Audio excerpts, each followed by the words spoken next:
All right, welcome back to Men Down Sports. As you can see from the thumbnail, we got a lot of Kobe topics. Well, not a lot, but we got Kobe topics again today. I think y'all like a lot of those Kobe conversations we have, man. Bruce Bowen said some interesting things we want to get into, man. But we got other topics. You can see the rundown. And we got a guest today, special guest, Britne Jones. She's from the Sideline Speaks podcast. I'm going to let her introduce herself and tell y'all where to find her podcast at. Britne, thank you for joining us. Tell everybody where to find your podcast at. Well, first, thank you for having me on. I'm excited to be on the show. But you can find me on YouTube at The Sideline Speaks. Also on, is it Twitter, X? I don't know which one it's called anymore, at Sideline Speaks. And then my handle for everything else, Instagram, TikTok, and Twitter is at Britne Monique. There you go. Britne Monique on X or Twitter. Sideline Speaks on YouTube and everywhere else. Good podcast. I want to be a guest on there when I get the invite, but I ain't got the invite yet. So wow.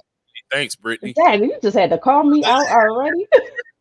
my reason behind it. Last year got a little rough. I'm gonna be honest. I had some surgery, so you're supposed to come on last year, but we're gonna get you on. We're gonna get you on. Right, for sure. We'll see. We'll see. But other than that, man, y'all know Zoe, y'all know Chris, and y'all know me. So we can get started, man. This episode is brought to you by Underdog Fantasy. Underdog Fantasy is the best place to play fantasy sports. I want to tell you about the easiest way to get in on some NBA action with Underdog Fantasy and their pick'em game. Just find your favorite player or any player for that matter, pick higher or lower on that player's stats, and you can win up to 20 times your money in one night. Pick between 2 or 5 players to fill your pick'em entry. Get every pick right, and you can net yourself some serious cash. Use the promo code ManDownSports, and you can get your deposit doubled up to $100. You got to check on the map to make sure your state is eligible to play Underdog Fantasy. But as soon as you do, and if your state is, go ahead and download Underdog Fantasy's app. Use the promo code ManDownSports, and you can, like I said, you can get that $100 match on your first deposit. And I would want to thank Underdog Fantasy for sponsoring Man Down Sports. All right, man. We got Jay in the house, man. All right, man. So we'll go ahead and get it started, man. I see y'all in the comment section already, man. We only got one moderator in DC Slim. What the other moderators at? I seen Liquid Swords a little bit earlier. Yeah. Thanks, Greg. Appreciate it, bro. Best players on the internet. Yeah. Shout out, man. Shout out to Greg. Yeah, Greg. Yeah. Posh King. I ain't seen you in a while, Posh King. Love this pod. All right, I think we're ready to go, man. We solid, man. Thank y'all for the comments, man. Thank y'all for being in here on time and all that good stuff. Just I think we're ready to go, man. You ready, Britne? I am ready. Let's get it. All right. So let's introduce this first topic, man. Bruce Bowen. This is an oldie but goodie, man. Y'all know I like to find former players and current players that that can navigate the conversation of the GOAT debate, and especially when it's dealing with Kobe, Mike, LeBron, because I like to hear their perspective on why they choose who they choose. So here's an oldie but goodie. This is Bruce Bowen talking to Kendrick Perkins on ESPN on why he picked Kobe Bryant, man. I'm going to play that, and then we'll come back with our commentary.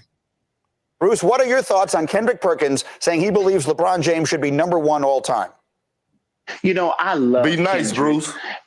And the fact that Kendrick was a guy that I could get down with, but Kendrick is 35, Greeny, and he's young. He's wet behind the ears, so he can't necessarily understand the things that I'm about to say right now. Yes, that was a tremendous comeback in that series where LeBron brought Cleveland back when they got their first championship. But let's remember, Draymond Green didn't play in one of those games due to suspension now, Kendrick. Now, that being said, we're not talking about this guy as not a good guy. I got number 2, Kobe Bryant. So I got MJ number 1, Kobe number 2, Bill Russell, Magic, and Tim Duncan. Now I'm gonna go to this Kobe aspect of things real quick, because when now I competed against Kobe quite a bit, and every single night I knew, if I go under the pick too soon, he gonna stop and pop. If I don't get any help, he's gonna do this. So every time I was trying to plug a hole, something else was happening when it came to Kobe. Now with LeBron James, when I first met that young man during the Western Conference Finals against the Lakers, I looked at them shoulders, Greeny, and I said, oh my Lord, he gonna be problems in this game. He was problems in this game, and he still is problems problems in this game. But at the same time, I'm going with all the things that Kobe, when we talk about that number 1 and 2, yes, Kobe is very much like Michael Jordan as far as how he played the game, the way he attacked. LeBron was more, I think he's one of the greatest individuals, especially with his vision and making others better. But I just have Kobe above LeBron in that aspect of things. He should be number 2. And Bill Russell, we know, Magic, we know. And then that Tim Duncan. It was nothing you can do. That boy was in the finals from once he got in the NBA, and then back when he was old and decrepit. All right, so that's Bruce Bowen. He said, first and foremost, he didn't even talk about number 1. Like that's just a foregone conclusion. It's Mike. He said, but Kobe's number 2, and then he said Russell and Magic, and then Tim Duncan. He don't have LeBron in his top 5, right? I think that's interesting. I'm gonna let Britne go first and respond to this first. But before I do that, for everybody that's in the chat, I tried the Discord thing that y'all told me about. I'm still trying to figure it out. I put the Discord link in the description if y'all want to try to join when we open it up for the phone calls. And I'm gonna try to use it. And if it doesn't work, then we won't be able to get y'all in this time, man. So that's for the people that's overseas that said they couldn't use the phone call or the call-in number. Y'all can try the Discord this time. The link is in the description. And if it doesn't work, we'll just figure it out and we'll be ready for it next week. And also, if you want to find Britne's podcast, Sideline Speaks, that link is in the description as well. But Britne, go ahead, your response.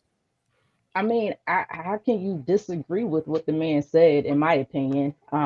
He is Michael Jordan part 2 in my mind. This man has studied him.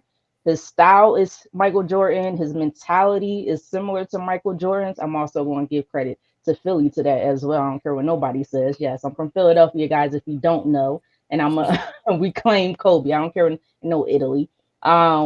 Everything this man has done is basically Michael Jordan. So it's only right for him to be right behind Michael Jordan. He is his protege pretty much, right?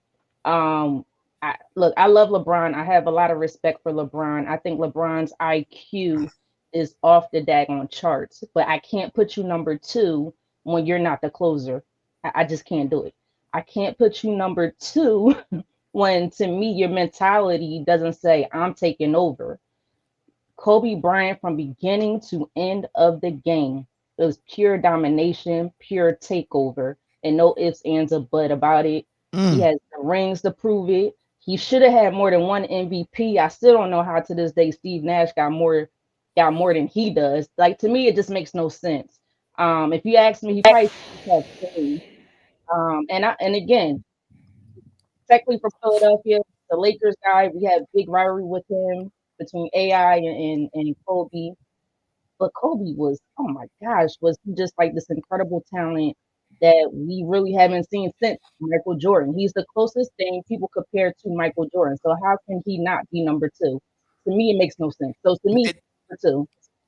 That's what I said. How can the GOAT be this caliber player and Kobe be right there and not be considered second? And not be considered somewhere close to second at least. Like I if you don't got him second, if you like, cause me, I got him 3rd, I got Kareem 2nd, right? But for the people that got him like beyond the top 10, I don't understand that one, man.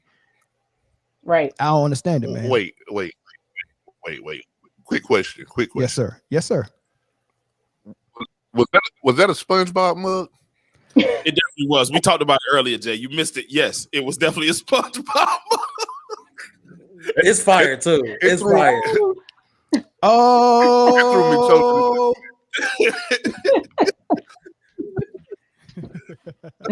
They saying you cook, Britne. They saying, hey, let the church say, hey, man, you cook. I don't know if there's anything else we need to say after that, but I want to hear what Jay got to say. Yeah, what Jay got to say, because I got nothing right now. He said it. Well, first let me speak to Bruce.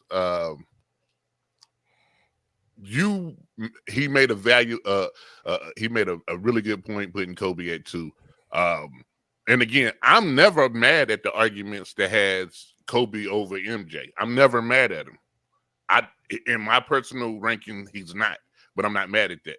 But to what Britne said, I just got a question for it. How do you rate LeBron's 5 championships And he got 5. Kobe got 5.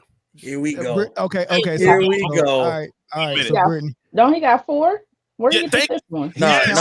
Jay Hey, counts let the Jay in-season tell tournament. it. Let Jay tell her where you got the 5th one from, Jay. Where's Go the ahead. 5th one? You tell her. You got 2 in Miami, 1 in Cleveland. You got the bubble, and you got in season. That's 5. Easy 5.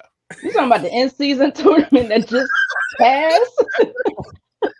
Nobody wants that fake bubblegum wrapper trophy. What is that? And then look, we lucky we counting his 4th one. You lucky we counting his 4th one. Now we got to give it to him because technically it was still a championship. I don't count the 4th one. But a lot of us is not counting that 4th one. So we really say he has 3. Hey, they raised the banner for their in season though. He really got 2 in the pop. If we're being honest, 2 in the pop. Listen, you're chasing greatness.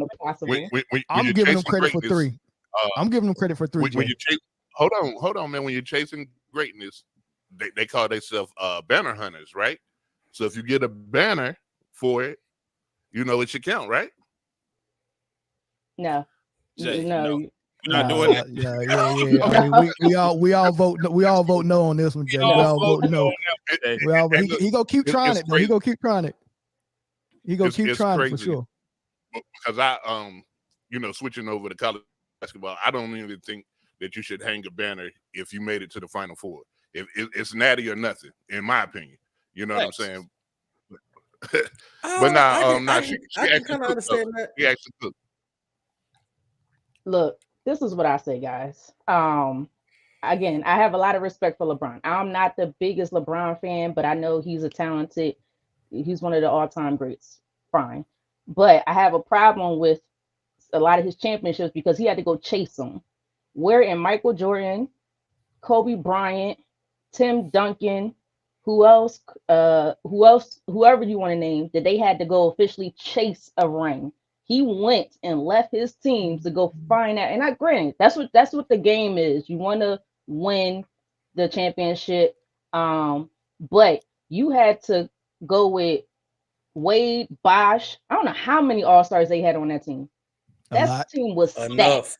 And it was former All-Stars that people don't even think about on that team.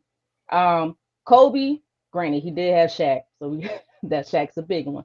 But he didn't sit down with Shaq in the offseason and say, hey, let's team up. No, the Lakers went and got him when Kobe was still young, and they just formed a dominant force.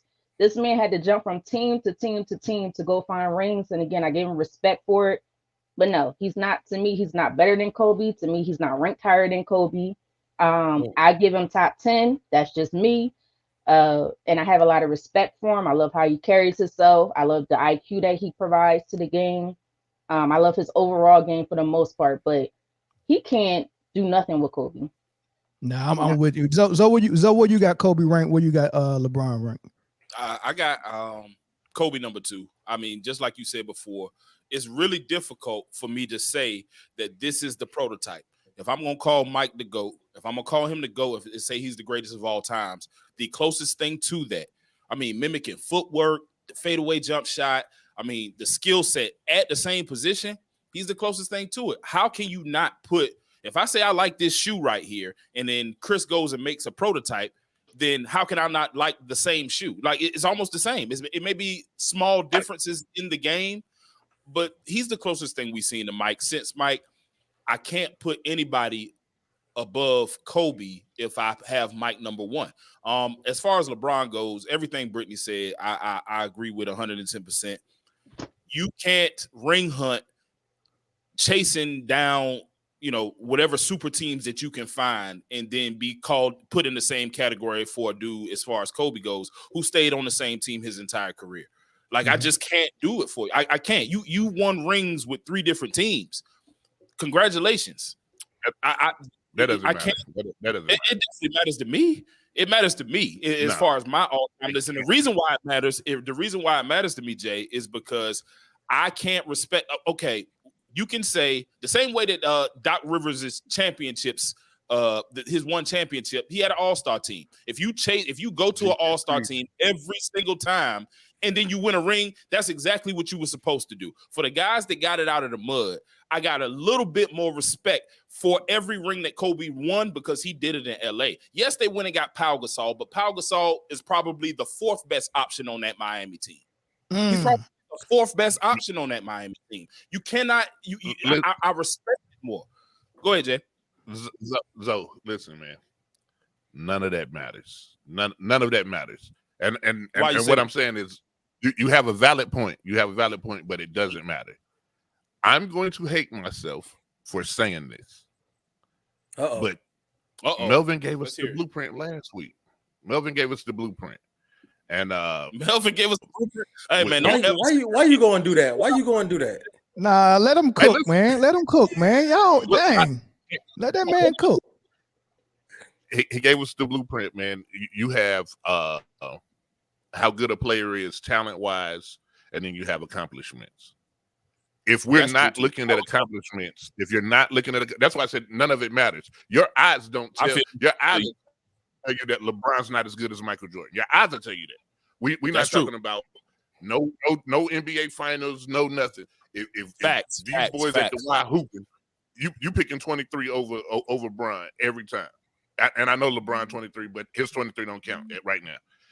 You picking 23 over 6 every time. You know what I'm saying? So the accolades and the achievements is secondary than actually playing the game.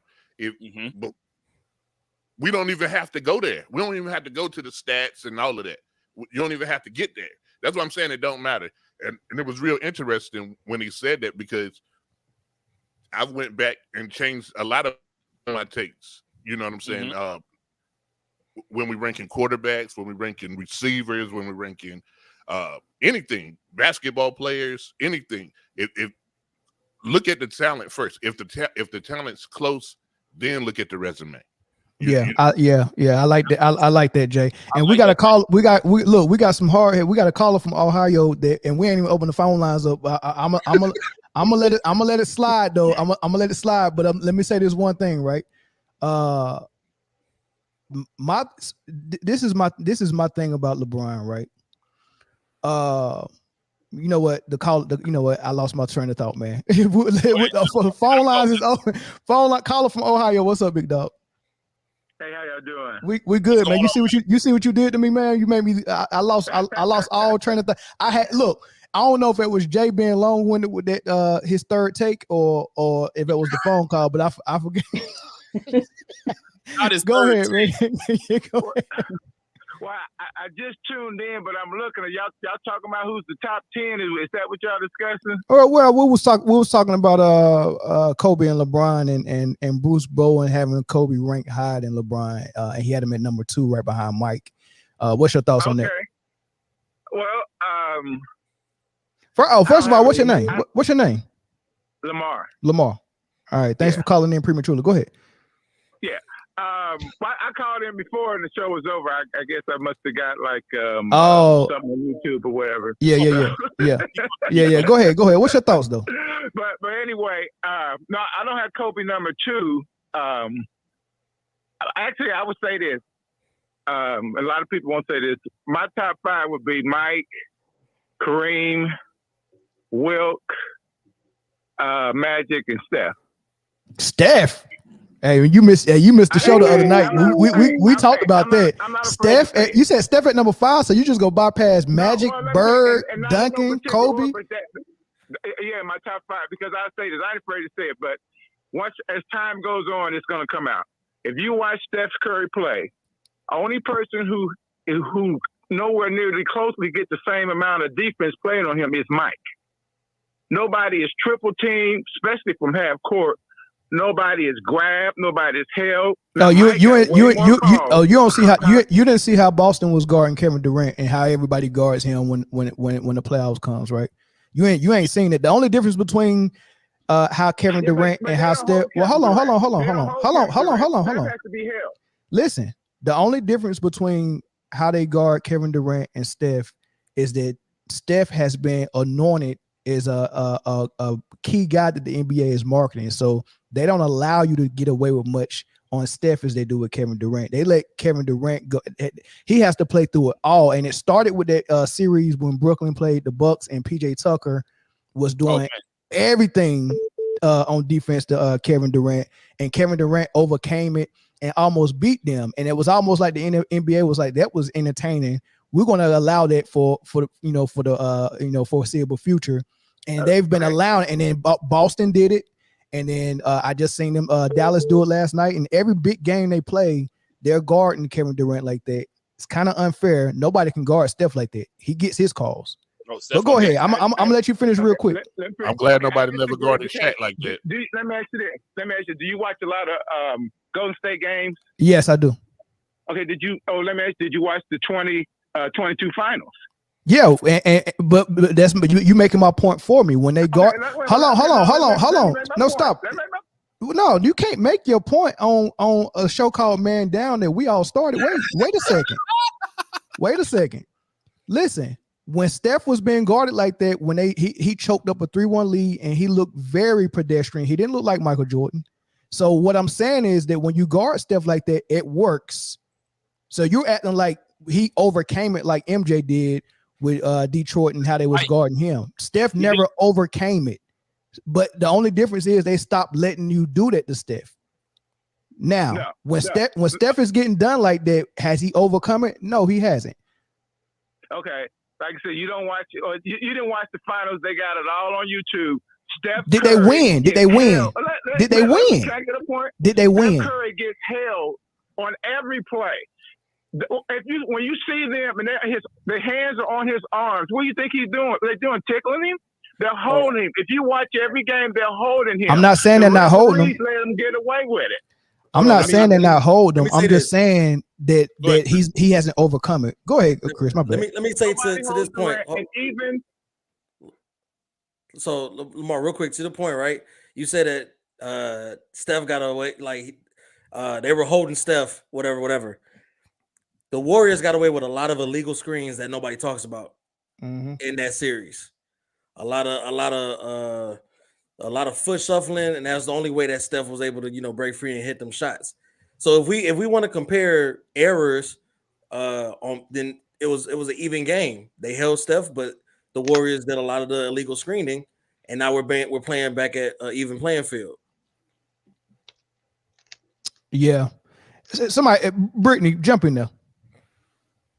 I'm still stuck that he got Steph in his top 5. Look, I have a lot of respect for Steph. I do. I love his game.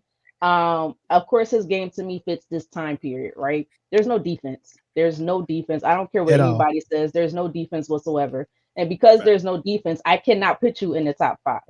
You know, to me, when he comes off those screens, if the person who's defending the screener decides just to step up, you're already deterring Steph from wanting to shoot that 3 right then and there.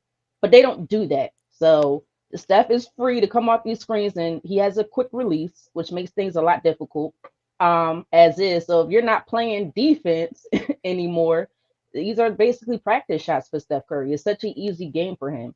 If you take him and you implant him or transport him in a time during Michael Jordan's era, I don't think he's cooking like he is right now. I honestly don't. I don't. I think we seen that before, Britne. His name was Mark Price. We seen, and that's what I'm saying. Right. People say that guys couldn't play in a different era, but I mean, if they're learning to play with contact in that era, because they had guys who did the same thing in that era, Steph would still be the same. He would learn to play through contact. I agree. Hold on. That's your final take, big dog. We got to get some more callers in here. Go ahead. Make it real quick though. Okay, I'll give you one example. I'm from Ohio, which you can see on my phone. I used to go down and visit my cousins down south. They used to walk around barefooted. Well, I tried it one day, and my feet burned up before I even got to the corner.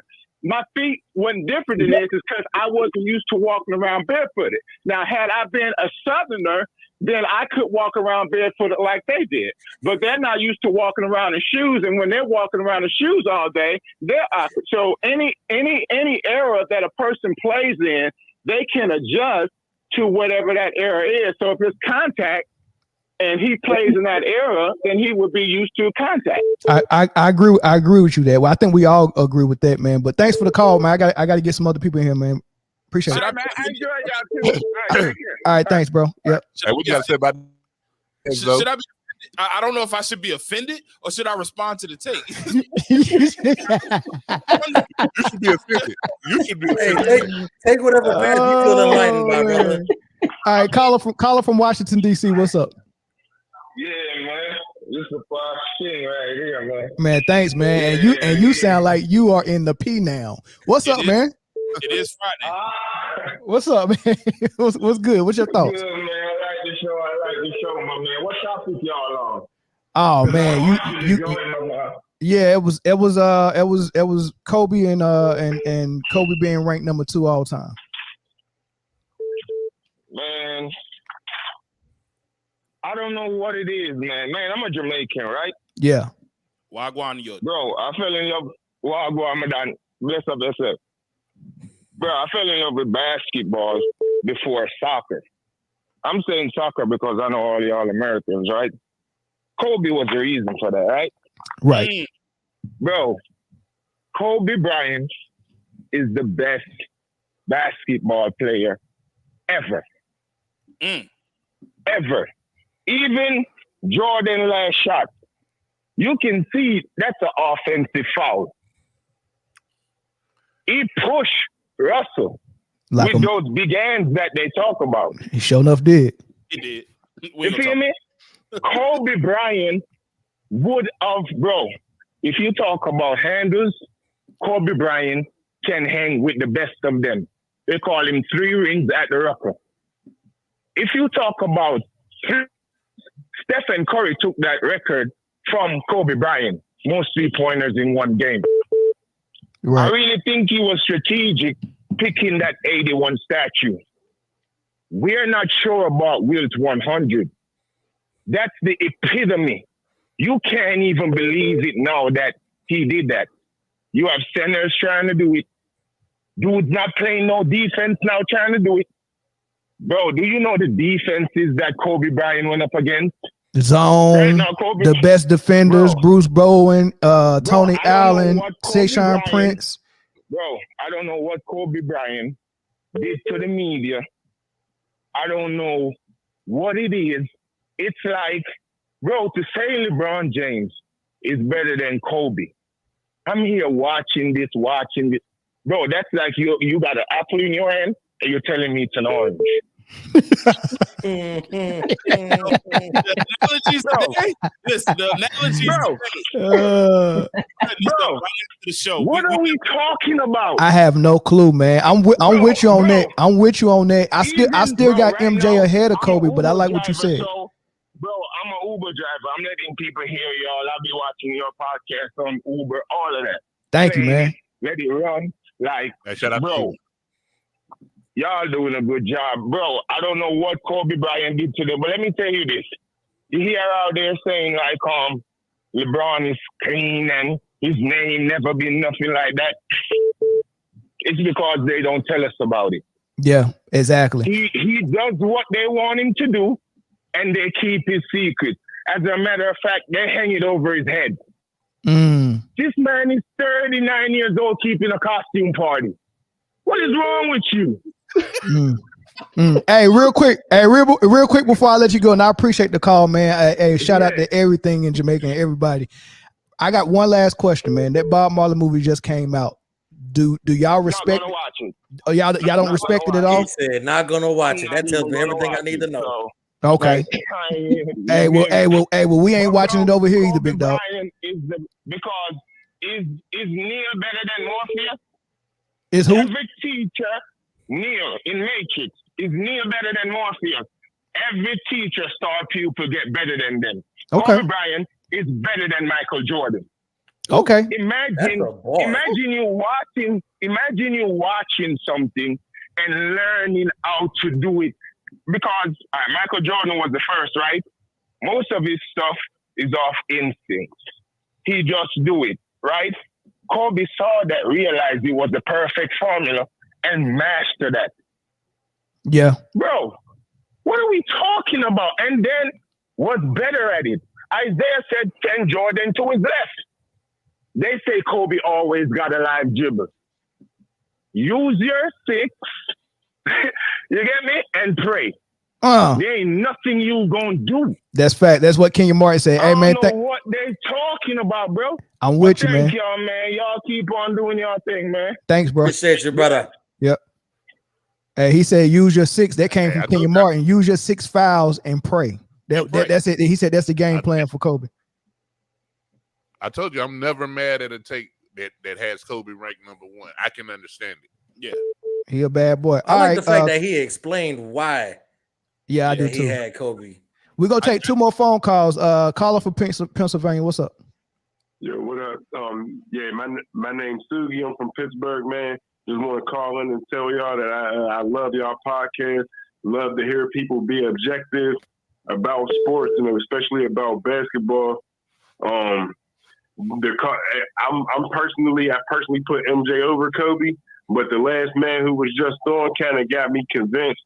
And I always said that MJ and Kobe kind of showed you what the passion for the game will get you and how far it could take you if you really just play with passion. Them is 2 guys that you can look at throughout history that we've all seen play, that you can say that you can see their passion for the game on the court every time you seen them play. And in this era of load management and dudes trying to get out of doing their job, you can't just fire somebody you owe $200 million. But if one of us just want to load manage and call off our motherfucking job, then, we'll be up out of there. You know what I'm saying? Yeah. But like these guys wore 82 games like a badge of honor. And, like they made it possible for these guys to make all this money and they can't even show the same passion for the game. And I feel sorry for the kids that ain't going to get to see passionate basketball players as long as this behavior kind of persists throughout the league. You know what I'm saying? That's a good point. And I just hope that, people can really use platforms like this to expand on the history of the game so that it can increase the standards of the younger generation and keep the game really going. Because basketball is I'm a big sports fan all around, but basketball, the level of skill that those guys are able to show out there, it makes it the most beautiful spectator sport when it's played to a high level by people who really care about it. Man, that's dope. So, I appreciate that, bro. Man, that's a good call, man. I appreciate. What's your name again? My name Clay, but people call me Sugi, man. Sudi? And Sugi. All right, Sugi. That's where the Kenny Pickett right there. Yeah, man. Hey man, I'm a Steelers fan. I'm gonna just say, bro. I don't think Kenny Pickett's the answer, but that's a whole different sport. Y'all be safe. Y'all be safe and stay dangerous and keep up the good work, man. All right, thank you, bro. Appreciate you, brother. Hey, let me get that super chat back. Hey, how did we agree that that I was go chill and y'all was gonna have the comments? I'm still doing all the comments, man. Y'all ain't. You gotta stop. Okay, all right. Well, stop touching them, man. Dang. All right, cool. Hey, John went with the super chat. MJ, Barkley, Ewing were close friends in 1990. Imagine if they teamed up in New York after the Bulls' third loss to the Pistons. Exactly.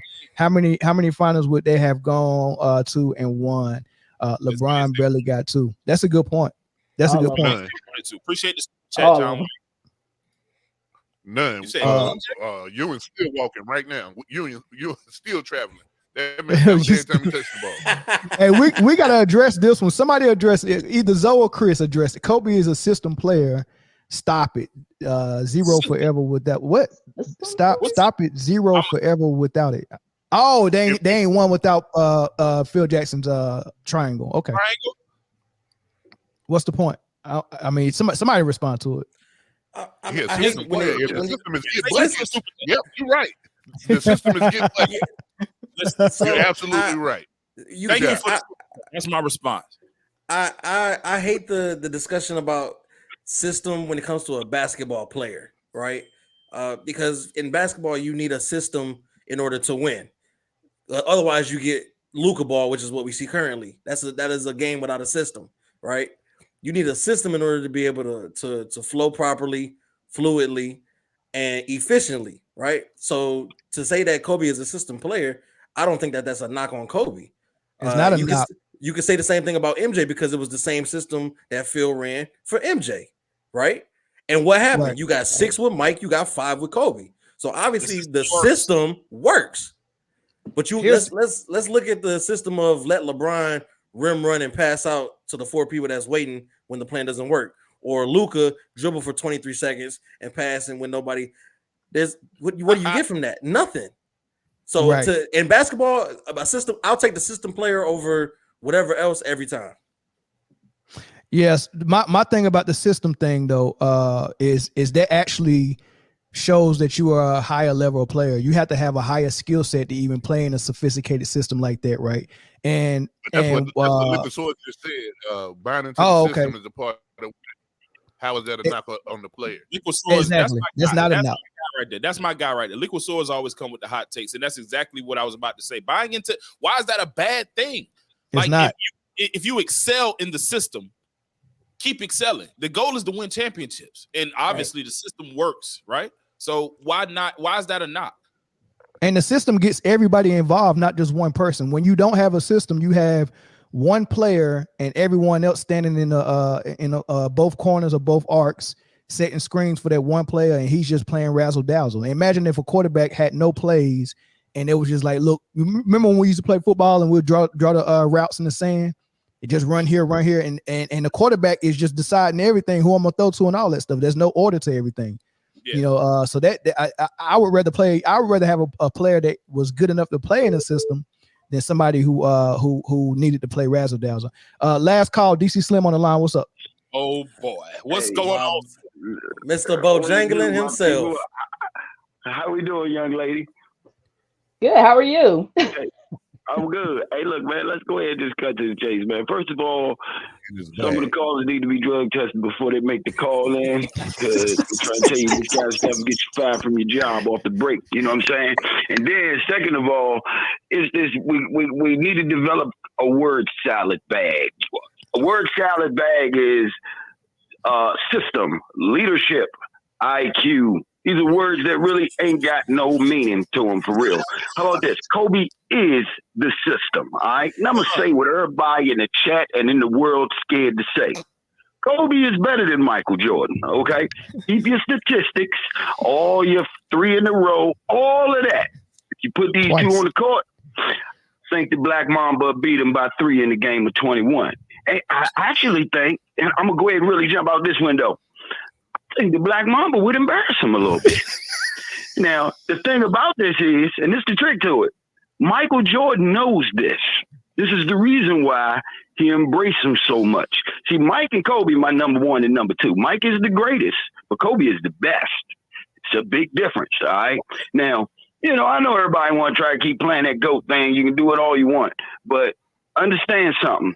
If you go I challenge anybody to just go look at YouTube and look at like Nick Van Exel and what he was saying. Put it like this: Kobe was an All-Star when he was a rookie and he wasn't even playing. Second year player. Y'all remember that? Second year player. Second year. Well, I mean, but let's just. Or was it third year? It was third year. It was actually his first year before he started playing for the Lakers. He was an All-Star. Okay, Google it. In high school? Dope. That's dope. Look, let me tell you something, man. When Kobe was in high school, I challenge anybody to go look up Kobe challenging Penny Hardaway when Kobe was in high school. All right, look, man, y'all can stop hating on this dude. Stop trying to act like it can't be another person better than Mike. Mike is the greatest. He's the father. The son is the heir to the throne, and he kept the family business going. That's what you need to look at. That's respect for Mike. All right, because we wouldn't have Kobe if it wasn't for Mike. That's what he did. That's what he did. Kobe Jesus. Stop it, Slim. He did. Let me tell you something. I just called Kobe. Look, man, I know y'all want to keep talking about LeBron and all that, but listen, Kobe is the greatest, dog. All right, well, not the greatest because he's not entertainment factor. Remember, Mike is only great because of the shoes. And don't forget, man, let me go ahead and throw some cheap shots. Nike looked out for him, and he used to get some of that LeBron James love back. Hey, Slim, Slim, hold real quick. Don't hang up. Hold on. Okay. I know I said it was gonna be the last call, but DC Slim might be one of our favorite callers. Definitely. But right up with DC is Jules. Jules, can you hear me? Yeah, I can hear you, man. All right, I'm gonna let DC Slim finish his point, and then Jules, I want you to go out today. Go ahead, DC. My bad. What I'm basically saying is Mike got a LeBron James ride long time ago. All right. Mike stood at the line and shot about 12 to 15 free throws a game. Nike created that animal, okay? He got a lot of free pub. So he's the most exciting player that you ever seen. He's not the greatest, all right? He's the one who they brainwashed you with him. He's a great player, but he ain't no Kobe, all right? Remember, Kobe ain't talked for a week and put 55 on Mike's head. All right, that's your 6 He's take. forgetting about all that kind of stuff, so, let the hating begin. All right, man. Thanks, DC, for the call, bro. Yeah, make sure you call back on the next topic too, because I already know you got something for that. All right, DC. Okay, I got you. What up? Hey, can y'all hear me? Yes, sir. Yeah, what up, E? Yeah. What up, man? Jules from Chi-Town, what's up, man? What's your thoughts? Oh, what's up, baby? I heard the last caller, but you know what? I ain't gonna hold no vitriol for that brother. Bruce Bowen played with Kobe. He's seen LeBron. He know what's up. We all know what's up. As far as Michael, people, including the last caller, they talk a lot of shit. But I'm gonna put it to you like this: Michael Jordan rookie season, 28.2 points per game, 6-point-something assists, 5-point-something rebounds, almost 2 steals. Dude, like Drake said, I was ready. They found me ready. He was ready. Put that against Kobe's best season. It's right under Kobe's best season. And what was Jordan's best season? 37.1 points per game on tools. That's a good point. That's what I motherfucking say about that, bro. I mean, I love Kobe, and he was the closest thing we ever seen to Jordan. But he was a little hero ball too many times, and that's not a knock on him. Shit. But that time between Shaq and him getting Gasol, he ain't had no choice but to, do what he had to do. But he broke system more than Michael Jordan did. You know what I'm saying? Jordan, he stayed for most parts in the floor of the triangle. You know what I'm saying? Once Phil came. And he had a lot of room. I mean, that dude, his body movement and what he did kept him wide open on his shots. I mean, don't get me wrong. Kobe, hell, you can say he 1A, but Jordan's still gonna be the king, baby. All right, I'm man. from Chicago. Goddamn, I'm 50 years old though. I've watched a lot of shit, just like the rest of y'all. Yeah, for sure. Jules, man, always a pleasure, man. Thanks for the call. Hey, I love to see your panel up there. What's up, y'all? This Jules from Chicago, man. Man down. What's happening, brother? What up, though? What up, All right, Jules, man? All right, big dog. All right, man. Nice to talk to y'all. Yep. You as well. Man, it's hard to find good help, boy. Ain't nobody hitting them comments at all, man. Hey, did we get all them super chats? Yeah, we got the super chats for sure. Yeah, I did. I made sure to get them. All right, we go. Hey, Eric, you got anything to add before we move to the next thing? I know you're a LeBron guy. Yo, hey, man. The amount of comments pouring in right now. You know what though? I am a LeBron guy, but I'm gonna just keep it real though. I mean, when I seen Jordan, bro, it was like something out of this world. I never seen basketball was kind of evolving when Jordan came along. You remember he came back in like the mid '80s, and then we fell in love with the tennis shoe, and forever has locked in that Jordan is the greatest ever. Which I agree. I seen The Last Dance. I know that Jordan was great. I'm just saying that somebody like LeBron James, bro, he revolutionized the game as well. Like, you got to give LeBron his props. And I feel like we overlook LeBron because we compare everybody to Jordan. And it's a whole different era of basketball now. It's not the same. Yeah, they trying to usher us into a new GOAT, because the people who was loving and watch MJ, we're getting older, and we're probably not spending as much money on jerseys and shoes like this new generation. For the sake of the NBA, they kind of need us to move on. But there's just nobody we seen better than Mike yet. We would have loved to move on. We would, man. You know how bad I want to see somebody as good as Mike again. Hey, did y'all see SGA last night though? Did I see what last night? Y'all see SGA last night? We go get on that. Don't even, just wait. But look, you know how bad we want to see another Mike. It was so good to see Kobe, and then we want to see that again. We just ain't seen it. And the bad part is the NBA is not the type of environment that can produce another Michael Kobe. So we're never going to get nobody that good again. The times in society and in the NBA has to be hard enough to produce a Mike, and we ain't gonna see that again. You know what else we're never going to get, and I miss the mentality. I think that's the biggest, that mentality, that full I'm taking over type of mentality.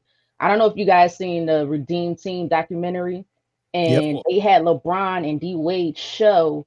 I think they was going against Spain because it was Pau Gasol. I think he plays for Spain with Pau. And they said the first thing Kobe said was, "I'm going right through Pau's chest on the very first play."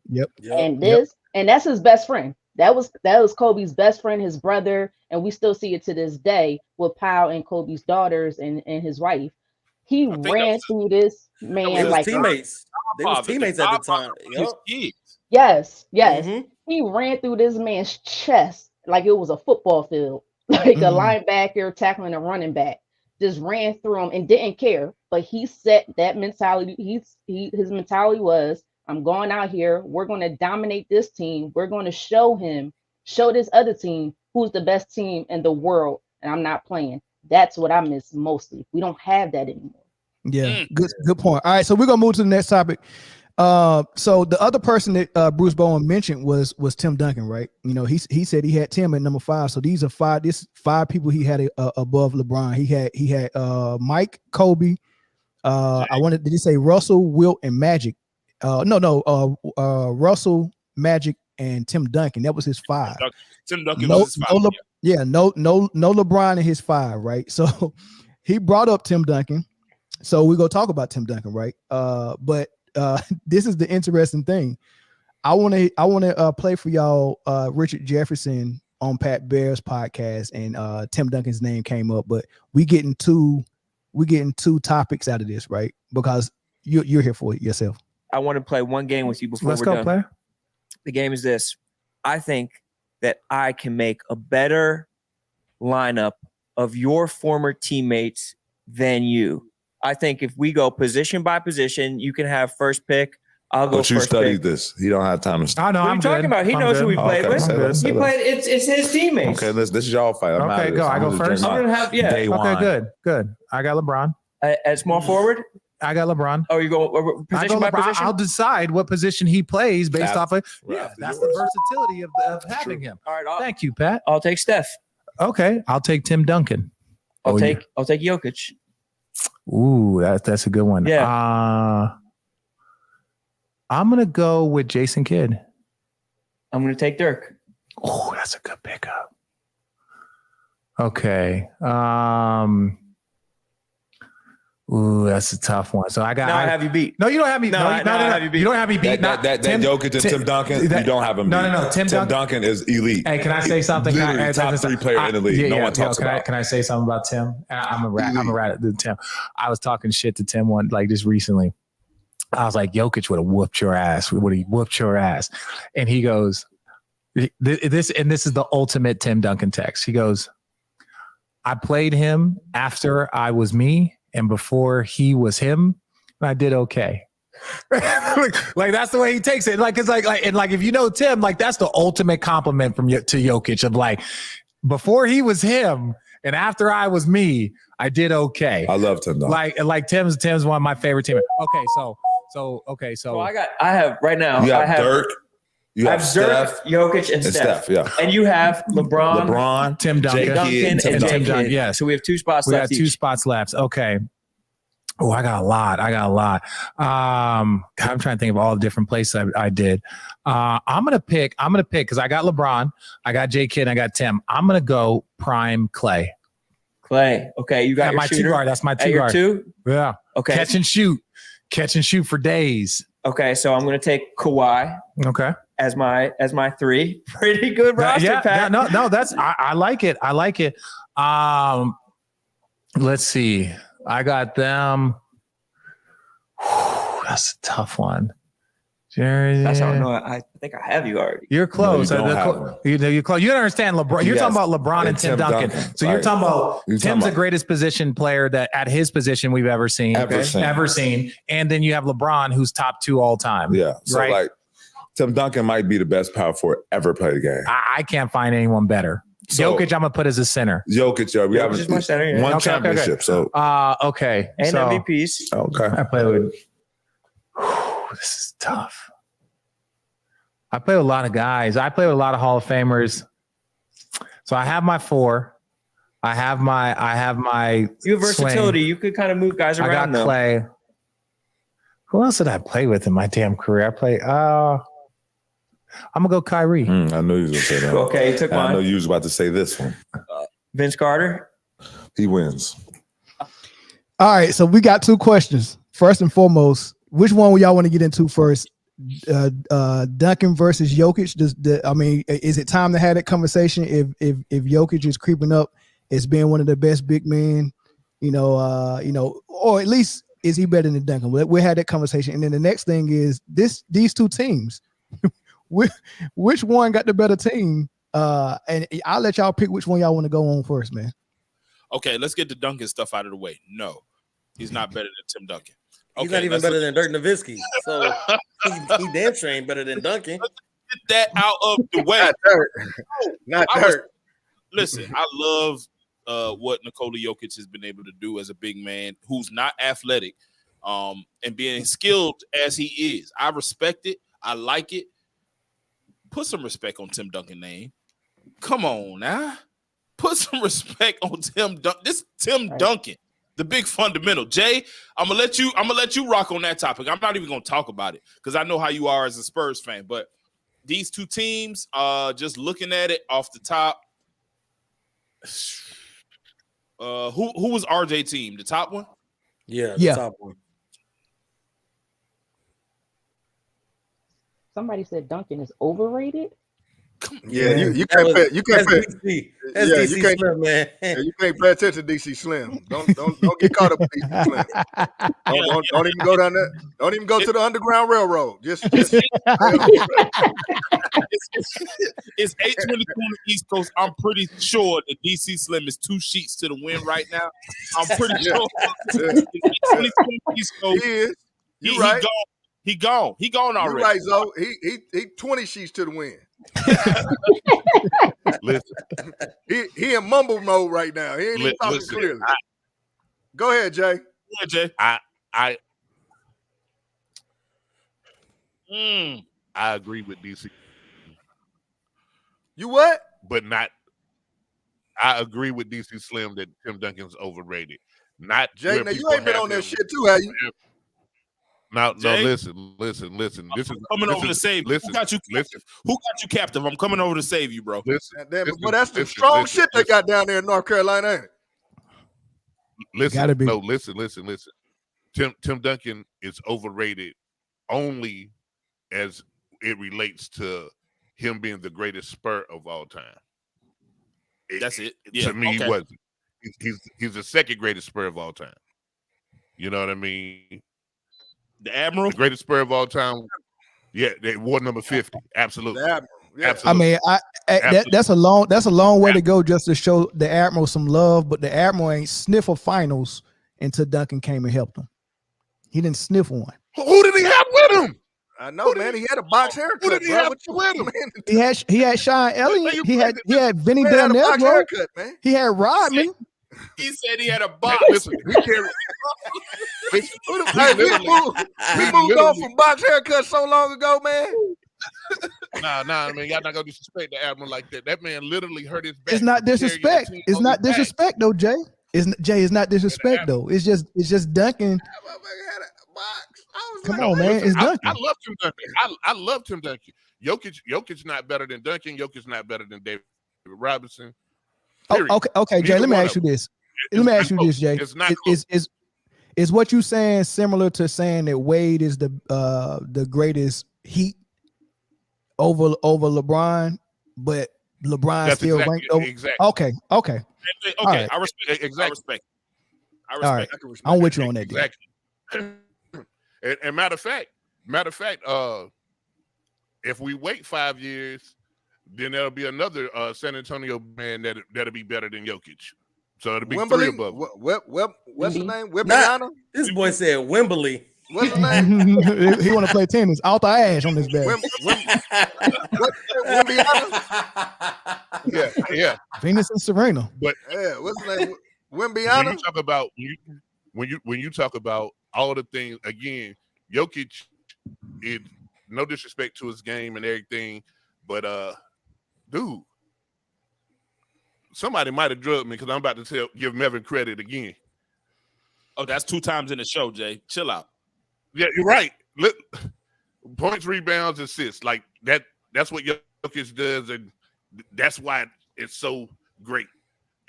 And they happen to win. They won a championship. Man, hey, you know what? Tim got like 5. Tim got 5. Mm-hmm. Yeah, Timmy got 5 of them 5 things, and bro. 2. He got 5. He got 7 times. 5 and 2. Whoa. Great And- one, and- 7-6. Nobody said David Robinson was trash up here. Yeah, Like, nobody said that. Yeah. No, we ain't never- Not even close. never Not said even that. close. Nobody Never came out my mouth. But well, hold on. Let's And- back up that because I didn't hear when Jay gave me the props. I want to hear that clearly. Say it again, Jay. Oh my God. This is the problem, Jay. This is Jokic what is this being is looked at this light right now because the NBA product now has been reduced to points, rebounds, and assists, and nothing else matters. Lord of mercy. I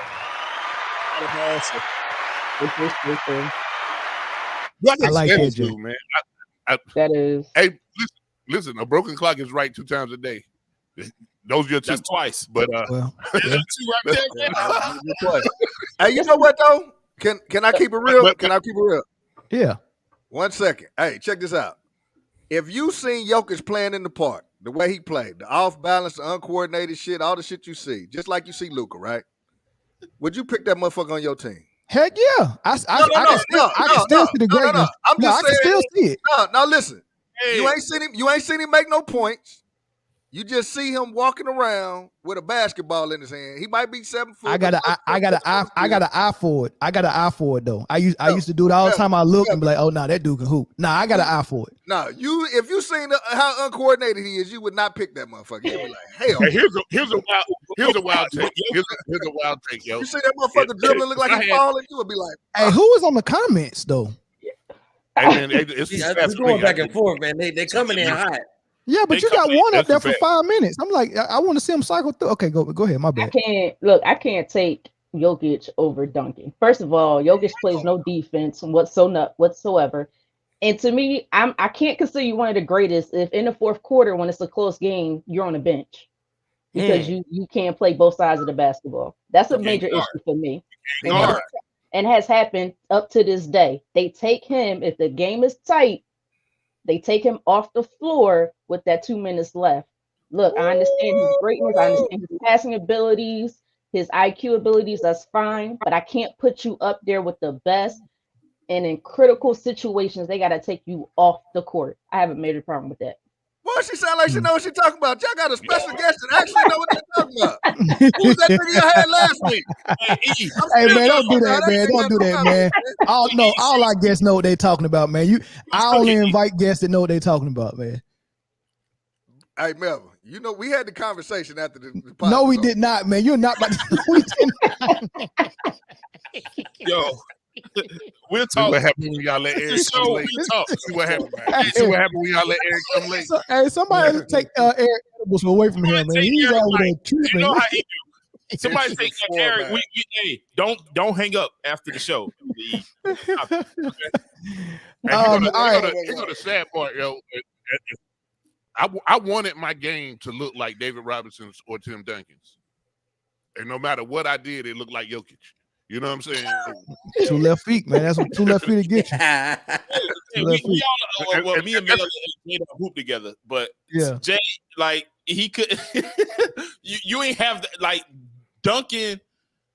As far as you was never as athletic as David Robinson. Let's Nah, just but keep I had it. 36 moves, and you ain't have a 5 fouls, so you Jay, couldn't you, stop. Jay, you, I ain't gonna say 36, Jay. We're not gonna say 36, Jay. Jay, you know you was a bully on the court now. We ain't gonna say 36. But look, let's get to these teams though. Can somebody tell me which team that you think You know will what? have I'm it? actually torn. And we taking the players when they was in uniform with RJ. You know, so that's that's Cleveland, Kyrie, Cleveland, LeBron, and you know what I'm saying, the New Jersey Nets, J Kidd, all of that. Tell me which one y'all think. I mean, I'm looking at Kawhi down there with that defense. I'm looking at Steph with the 3-point shot. I'm looking at Dirk.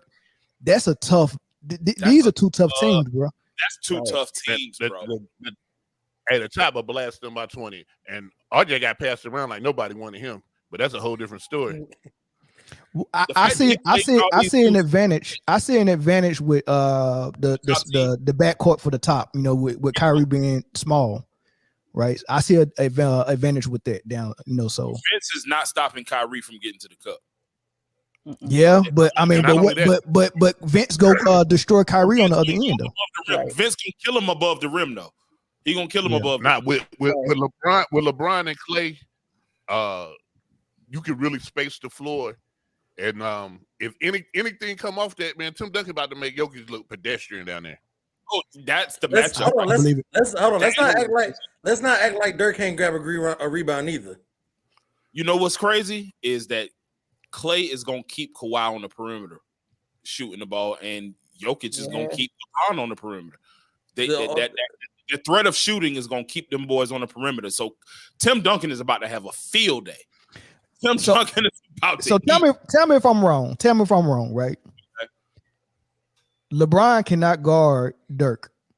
That's gonna be a tough matchup for LeBron. It's right? a tough matchup for LeBron because it's not nothing in the paint. You know what I'm saying? Right. Dirk can score anywhere at every three level, all the Correct. three levels. LeBron can't do what? He can't guard Dirk. Dirk's playing in a low post, mid post, high post, and they had to put when he played the Heat, they had to put Haslam on him and Bosh and other people. LeBron couldn't do it. We not going to pretend like LeBron. Hold on, bro. Hold on. We talking about a young LeBron. We talking about LeBron right now. On the Cavs when he was in Cleveland. When he was in Cleveland. Cleveland and Kyrie, LeBron. You talking about baby LeBron then. You ain't talking about the grown man LeBron. No, he was in his prime though. He was a dog. No, RJ played with the ring LeBron and Cav. Yeah, right. So the second time LeBron went to Cleveland. Right. Now I'm saying in the post, Dirk would give LeBron problems, but this is the flip side. Who is Dirk and Jokic going to? Okay, Jokic is good because he got to deal with Duncan in the post. You know, every now and then he'll step out and hit the jump shot, but not much. But who the heck is Dirk going to guard on that top squad? Dirk would guard Clay. He has to guard Clay. Is that way he running around them screens though? It's over. He's not running around the screen. Not Dirk. Not Dirk. Out too fast. Listen, it's the only option though. I don't think it's a good option, but it's the only option. He's definitely not guarding Kyrie. Because and Kawhi would have to guard LeBron. Kawhi would have to, right? You put Duncan and Jokic have to go against each other. You have to put because Vince is going to have to take Kyrie and Steph is going to have to. So it'd have to be Dirk to Clay. Yeah. Yeah, or Dirk and zone, yo. They would have to thank play you, Jay. That's what I was just about to say. If it, depending on what the rules are, they're gonna have to put Dirk on J Kidd and give him jumpers, and he just got to back off of J Kidd and give him jumpers, or something like that. But yeah, I mean, it's gonna be some liabilities on that bottom team. I ain't gonna lie, man. I got the bottom team winning this. I'm listening. You would. Listen. So that's all he said. I got the bottom team winning.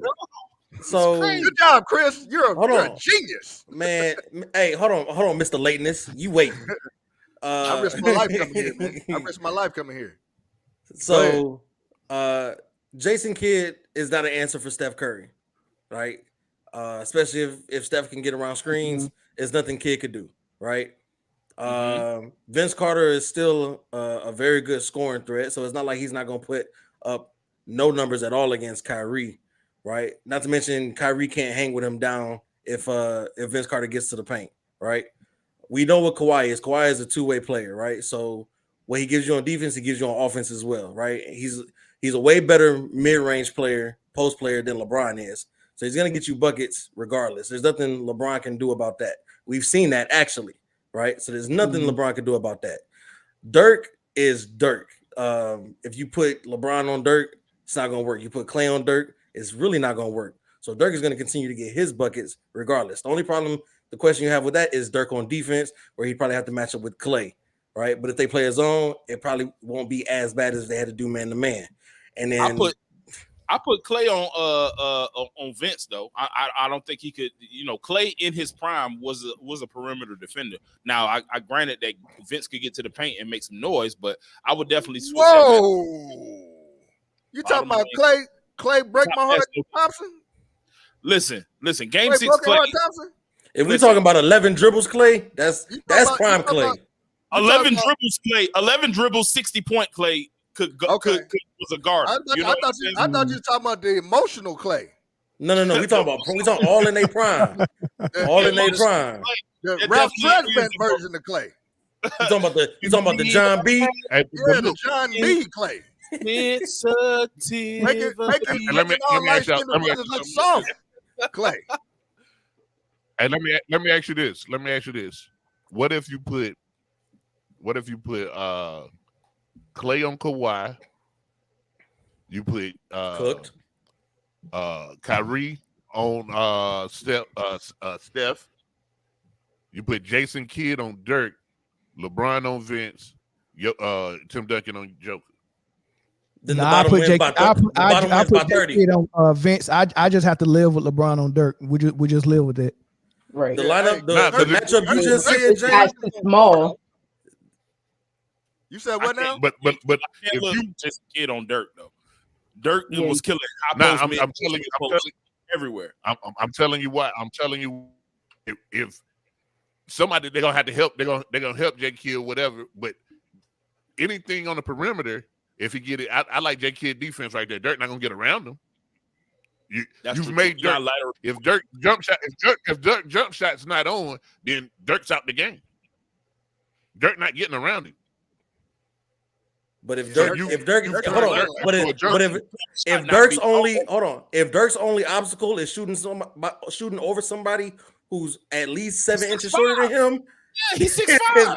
I don't see a problem, bro. Right. I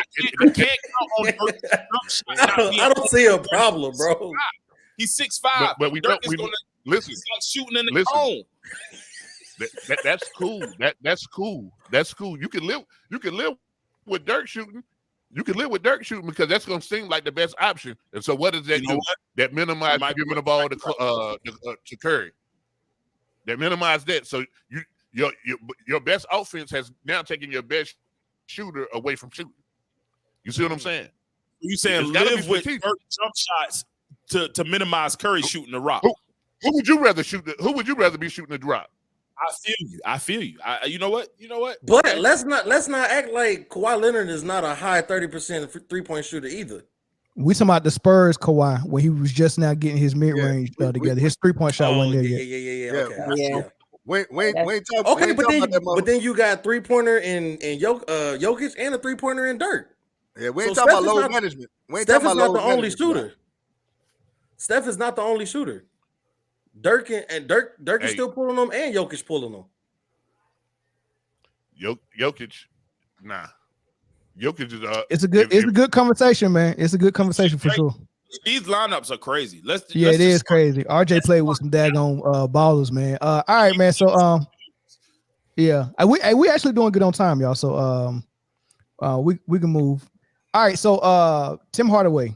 He was on. I don't know if y'all been listening to the OGs podcast, man. It's dope, man. It's Udonis Haslam, it's Mike Miller, and they inviting all. I don't know what they gonna do, after they get all the Miami Heat people, but they're getting all the Miami Heat people as guests. You know what I mean? So I think that's dope. I don't know if that's just the whole concept. They only interviewing Miami Heat, but they had Tim Hardaway Sr. on there, and You know how I feel about the Luka and the Mavs. I love Luka. I think he can hoop, but there's something wrong with the way they run their offense.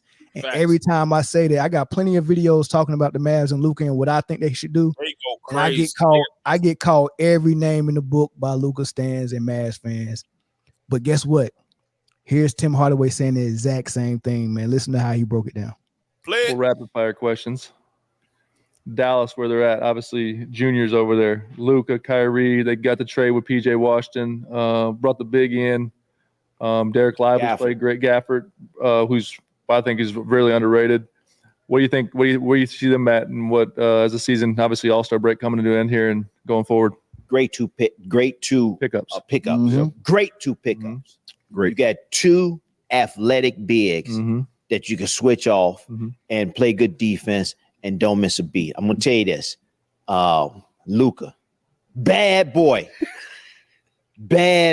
plays at his own beat. I watched him. When you watch him on TV, it's different, but when you watch this on person, it's a whole different ball game. I mean, what he does and how he does it, you be like, damn, he's brilliant out there on that court, making shots, going to the hole, stop. I never seen a guy that just stops and then goes up and does. And craziest thing I've ever seen.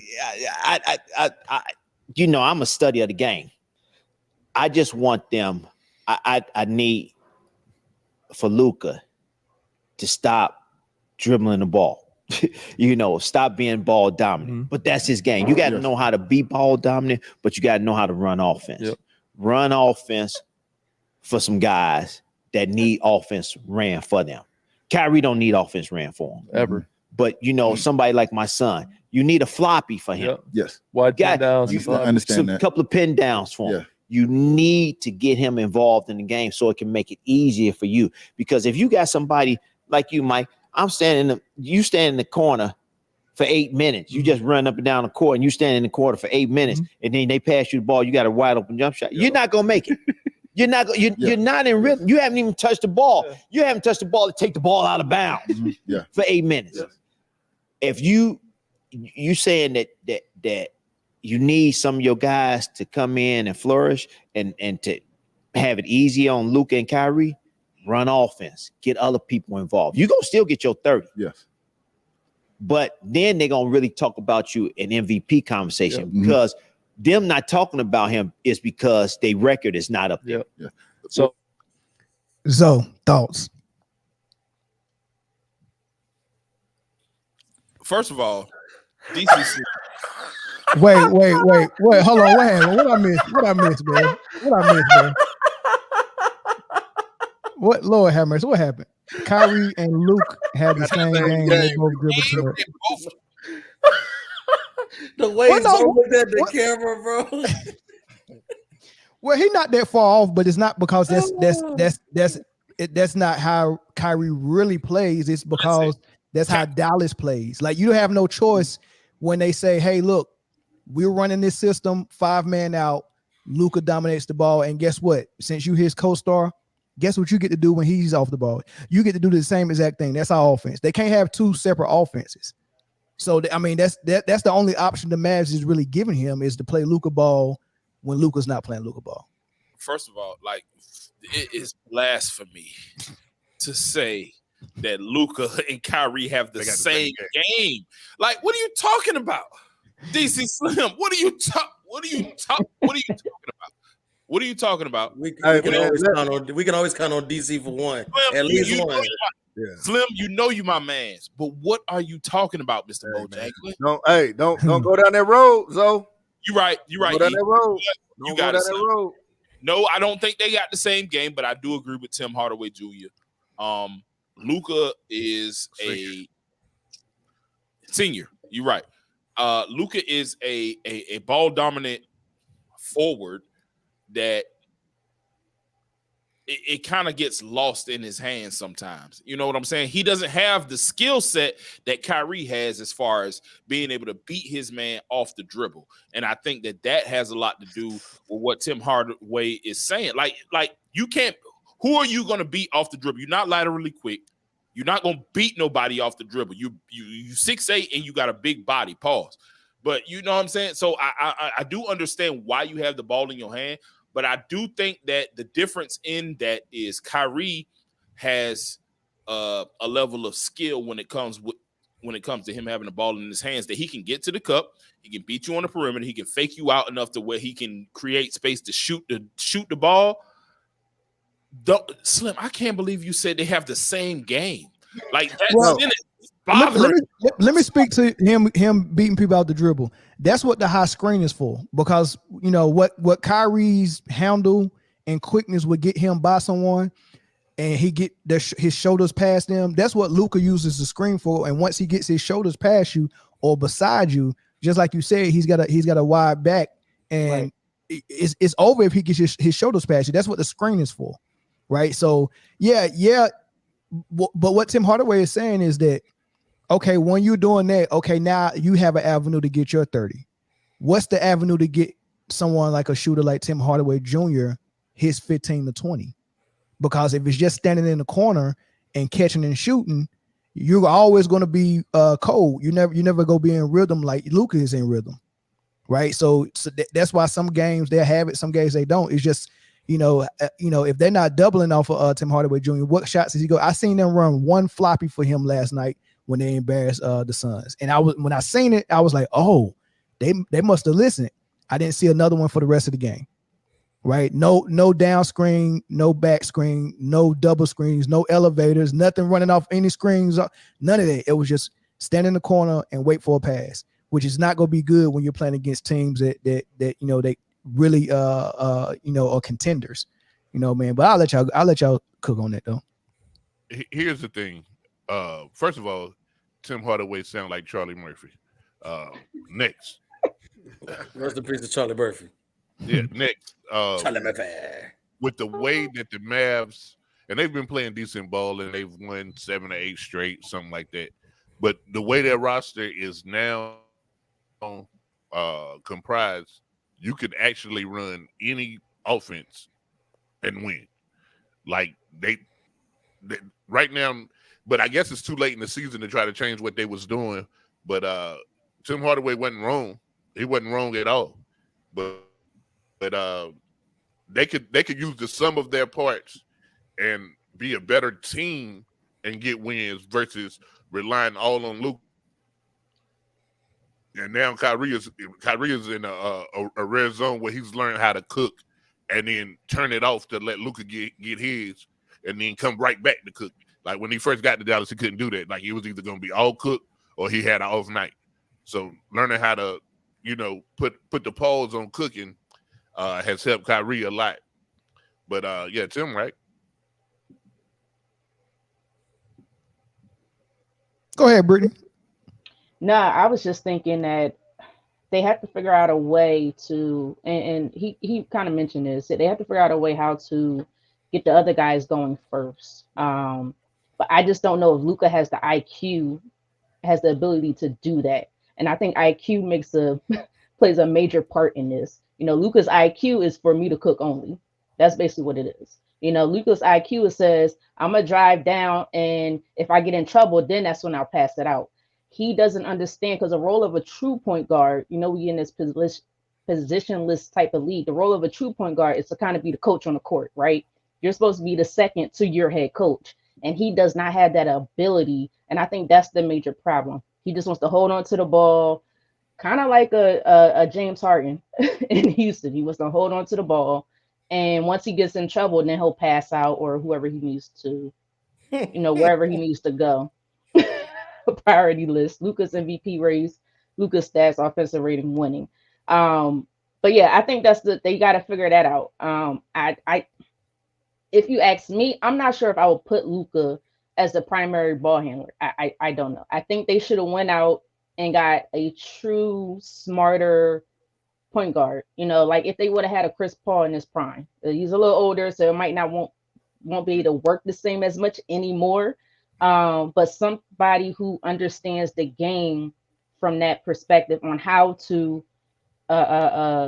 set everybody else up so they could start cooking.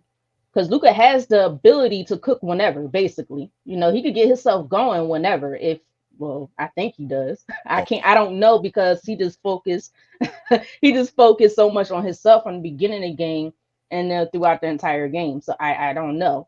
But I think they have to figure out a way to create an offense on, hey, Luka, you're gonna be the point guard. You got to get your guys involved early. You got to get, because Tim Hardaway Jr. to me is a talented shooter. I was gonna say shooter.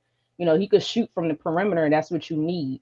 But when, like you guys said, when he's just sitting there, he's not warmed, he's nothing. He's cold as ice, and it's harder to get into rhythm. So if you get them guys in rhythm first, and then, hey, you know what? I'm gonna get mines now because now we need it. Now I can start cooking. Now it's third quarter, fourth quarter. I'm taking over the game. Now we might be looking at this team a little bit differently. Go ahead, Exactly. And that's when you master the game, when you realize, I'm so good at what, at getting my buckets.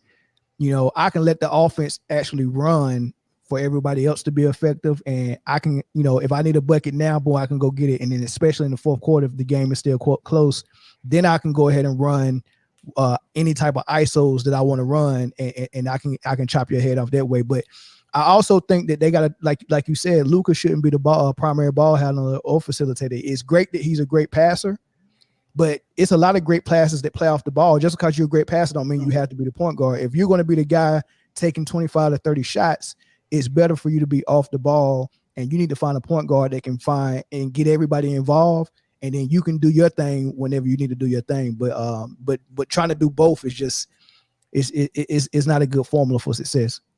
I feel like this team would be perfectly suited for like a Kyle Lowry.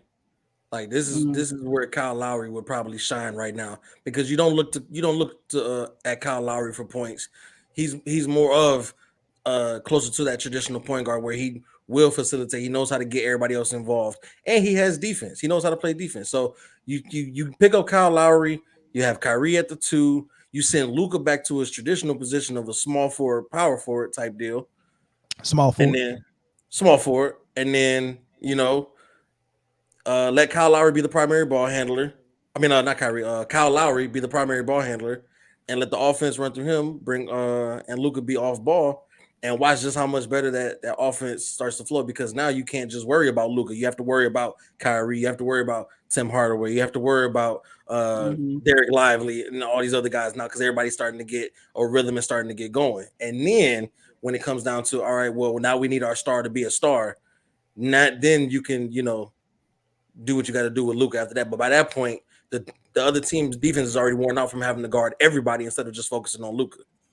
Yeah, I'm not a big fan of, and I mean, you're making a good point, but I'm not a big fan of moving Kyrie to the 2. That's the part I don't like. He did it in Brooklyn, and Boston exploited that, right? I'm just not a big fan of a small 2 guard. Make Kyrie play the point, and he's going to say, I get everybody involved. I'll worry about my points later, which is what point guard is supposed to do. That's what CP3 does. CP3 can still give you 18 to 20, but he's getting everyone involved, especially the star player or the player who's the primary scorer, right? Which CP3 is another one? Wait, they got a new one. It's a new he must be talking about. He must be talking about Candace Parker. Well, what he did for Phoenix. I mean, without him getting hurt every playoff, but what he did for Phoenix was perfect. Booker got his shots, Ayton got his lobs at the rim, KD got his shots, and CP3 knew who to go to. Okay, I said mix match there. Nah, I'm orchestrating offense. Nah, let me get him right here. Post him up, mouse in the house. All of that stuff. That's what point guard's mind is at. Booker mind is next time CP3 see 18 is when his son turned 18. That's it. Well, you stupid. My thing is put Kyrie can do that. Put Kyrie at the point and say, Kyrie, this is your role, and Kyrie can still go get you 18 to 20, right? With ease, and then and he probably could get you more than that, because when Luka goes sit down, yeah, it might be a lineup where it makes sense that Kyrie can play off ball, where they're not going to exploit him on defense. But yeah, put everything they got is all they need. They just need to change their offense. Put Kyrie at point, put Luka at the 2. You can start Tim Hardaway at the 2 and put Luka at the 3, and then you good. That's the lineup right there. That's the lineup. That's it. That's it. But hey, man. But in all honesty, though, no cap. Here we go. Luka's the ugliest basketball player you've ever seen in your life. I knew There it is. There it is. I ain't bullshit. There it is. Come on, man. Be honest though. Once a week. Be honest though, dog. Be like, just be real. Like when you look at that motherfucker play basketball, you don't be like, damn, he's sweet. You be like, damn, he made that shit. For real.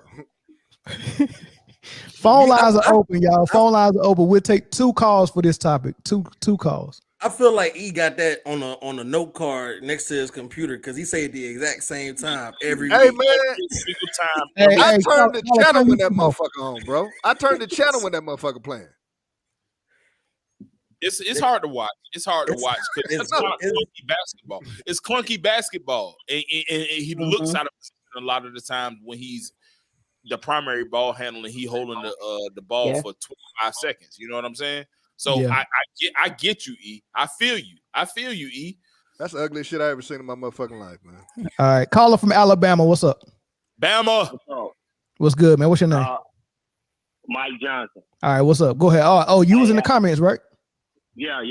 I love the show, man. New to it. It's a dope show. Thanks, bro. Appreciate you, bro. So, to me, man, Luka controlled the pace at the point.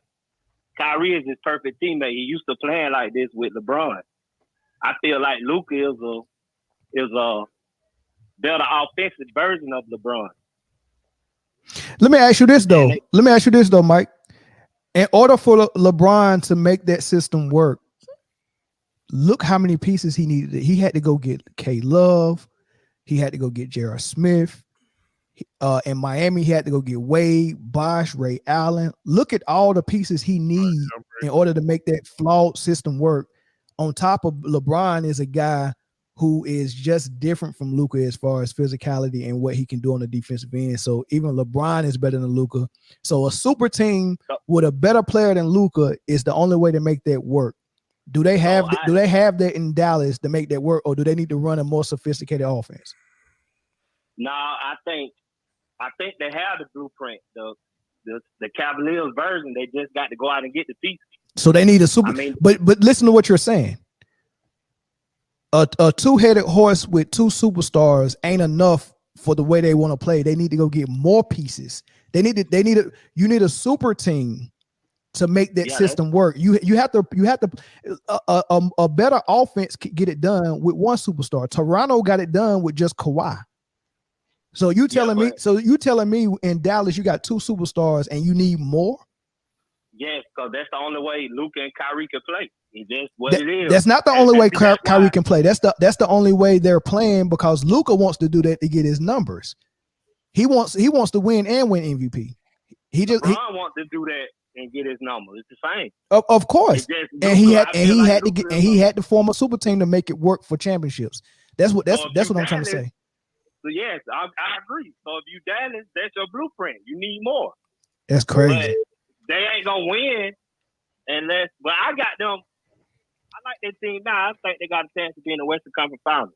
Yeah, I mean, at least Luka got the NBA behind him, so I feel bad for anybody to see them in the playoffs because you got to beat them in the rest and Vegas. So yeah, I'm with you on that. Here we go. There it is. Here we go. Shout out to Vegas. Here we go with this conspiracy shit. Shout out to Vegas. Here we go with this conspiracy shit, man.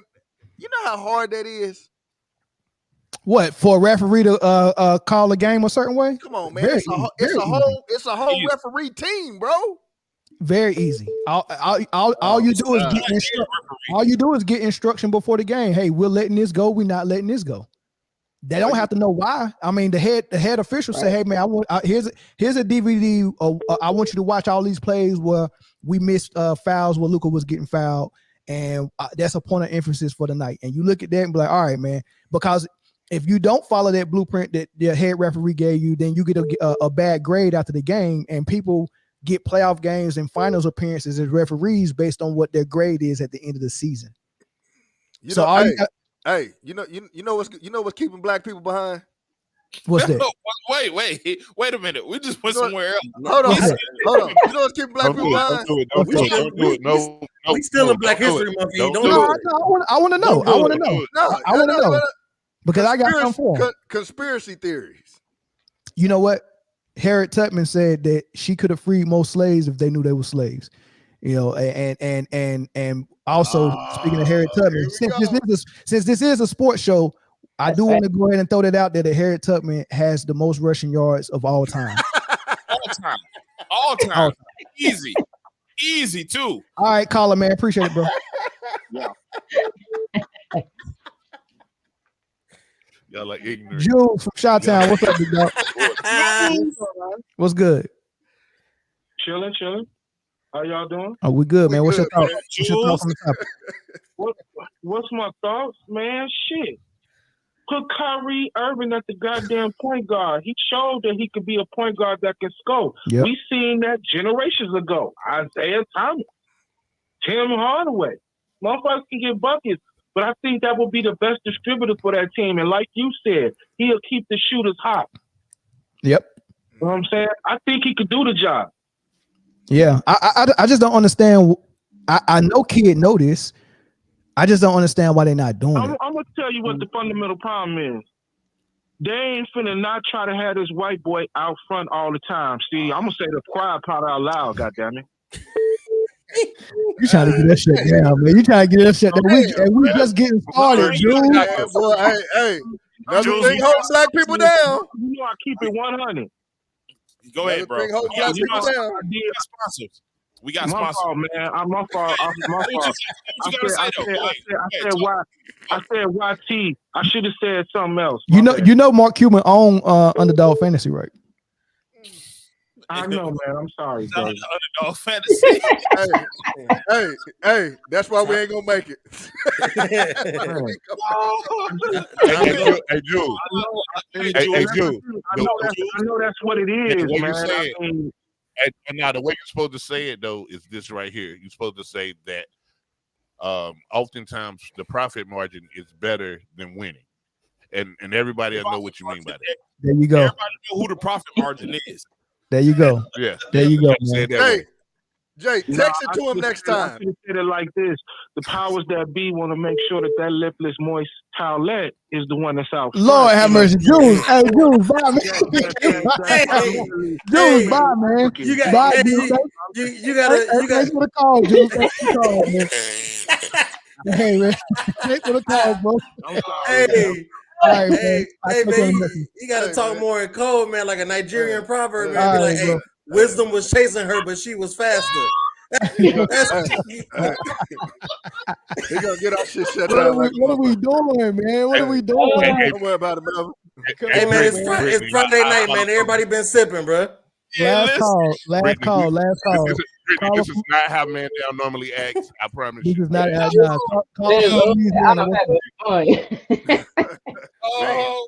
Call from Louisiana. Go ahead. We ain't gonna make it. Hey, how y'all doing? What's up, man? What's up? Who this? This Terrell from Louisiana. Oh, what's up, Terrell? What's up, big dog? Hey, man, I don't think Jason Kidd the right coach for Dallas. Okay. You can get whatever point guard you can go get. Jason Kidd ain't the key. That's why they let go Rick. You know, I think Rick Carlisle could have, the coach for Indianapolis could have took them to the final. Yeah, but why did Rick leave though? Why did Rick leave though? He don't get them nowhere. He shoot the ball too much. Listen, you know Rick resigned. Why did he resign? Because he saw the writing on the wall. Because he couldn't get in. I think him and what's the Kyler one getting along? Who, Luka? Yeah, Luka. But why not? Like how does a coach who won I think the only Dallas Mavs championship ever. You ain't got to think. Yeah, that's it. Listen, he brought you the only championship, right? He brought you the only championship, and now you got a prime superstar. You got a superstar in his prime with a championship coach. How does that not work together? Luka don't listen. Because it was out there. Luka wasn't listening. I mean, they say Luka was getting into it with Rick. You know, so that's why I feel like he resigned. As soon as he resigned, he went to Indianapolis, right? Meaning that he still wants to coach. Exactly. But didn't take a year off for nothing. Just went straight there. I don't think Jason Kidd the right coach for them. You know, you can get any point guard. You can put a Kyrie point guard. We go see at the end of the year, it ain't no work. Luka shoot too much. All right, man. Basically, don't run no type. Hold on. Before you let him go. Hey, let me ask you a question, caller. You still there? Go ahead, Jay. Yeah, he's still there. Go ahead, Jay. Yeah, go ahead. Seeing that you're from Louisiana, we had a caller earlier today that said his cousins from down south walk around bare feet. Is there any truth to that in Louisiana? About Jay. what? That y'all walk around bare feet? Jay, are you? I'm right here, Jay. Personally, I'm from Houston, big dog. So you know, I'm used to the basketball world. I can hear the Houston in your voice now. Hey, but look, Houston. Yeah, Houston. I'm sports fanatic. Yeah. Hey, and that's why we're glad you called in, and I hope you subscribe to the channel and all that stuff, man. Make sure you let everybody know, to come catch the vibes at Hood Man Down, man. Thanks for the call. I think J Kidd is right for Luka. That's the problem. Any yes man coach would be right for Luka. Right. J Kidd does what Luka wants to do. And Rick Carlisle was like, no, I need a coachable star. Put Doc Rivers in there. Fuck it. Yeah. Hey, Glenn the consultant. They're really not making it. Put that goddamn consultant in there, goddamn it. He can consult your ass right out of the finals. They're not making GTC, that. baby. GTC. I'm here coaching All-Star Finals when I ain't coached for the first half of the year. Well, y'all see that goes through, man. Y'all already making excuses for why he gonna lose. Like, it's so hard to coach a team in the middle of the year. Like, yeah, no shit. Well, you should have known that when you snaked the job, Glenn. I know. Hey, ain't that black people for you? They act like they're your friends, steal your job. Boy, I tell you, man. The folks at the gym that steal your stuff and help you look for it. But you know what? I'm tripping because all this shit is a conspiracy. Help you look for it, Chris. Steal your stuff and help you look for it. Hey man, you see the phone and a wallet by this gym bag. Oh nah, man, I help you look for what it look like.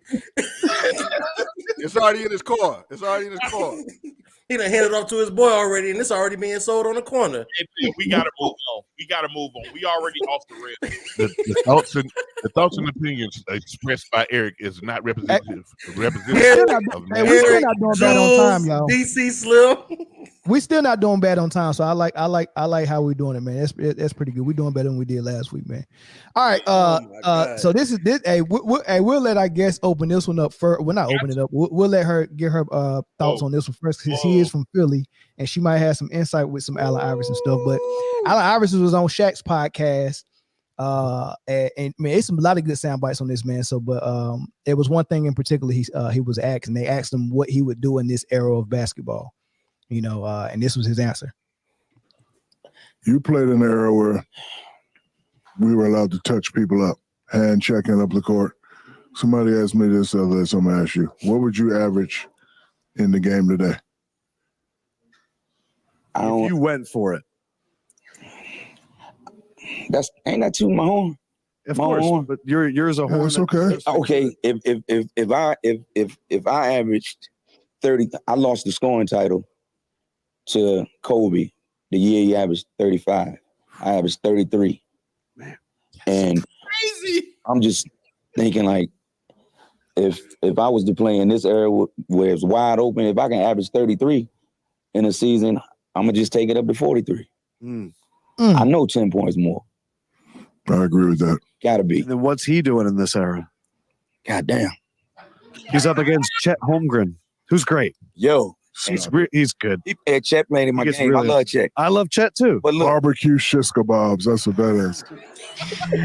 All right, so Iverson said, when I almost won the scoring title, I was at 33 points. He said I can easily in this era, the way it's open, it's fast paced. There's no 7-footer down there beating me up when I go to the hole. He said, man, I can easily get you 10 more points and get you 43 in this era. This is how Brian Windhorst on ESPN responded to that. And then the NBA players came after him. This is Brian Windhorst. Uh-oh.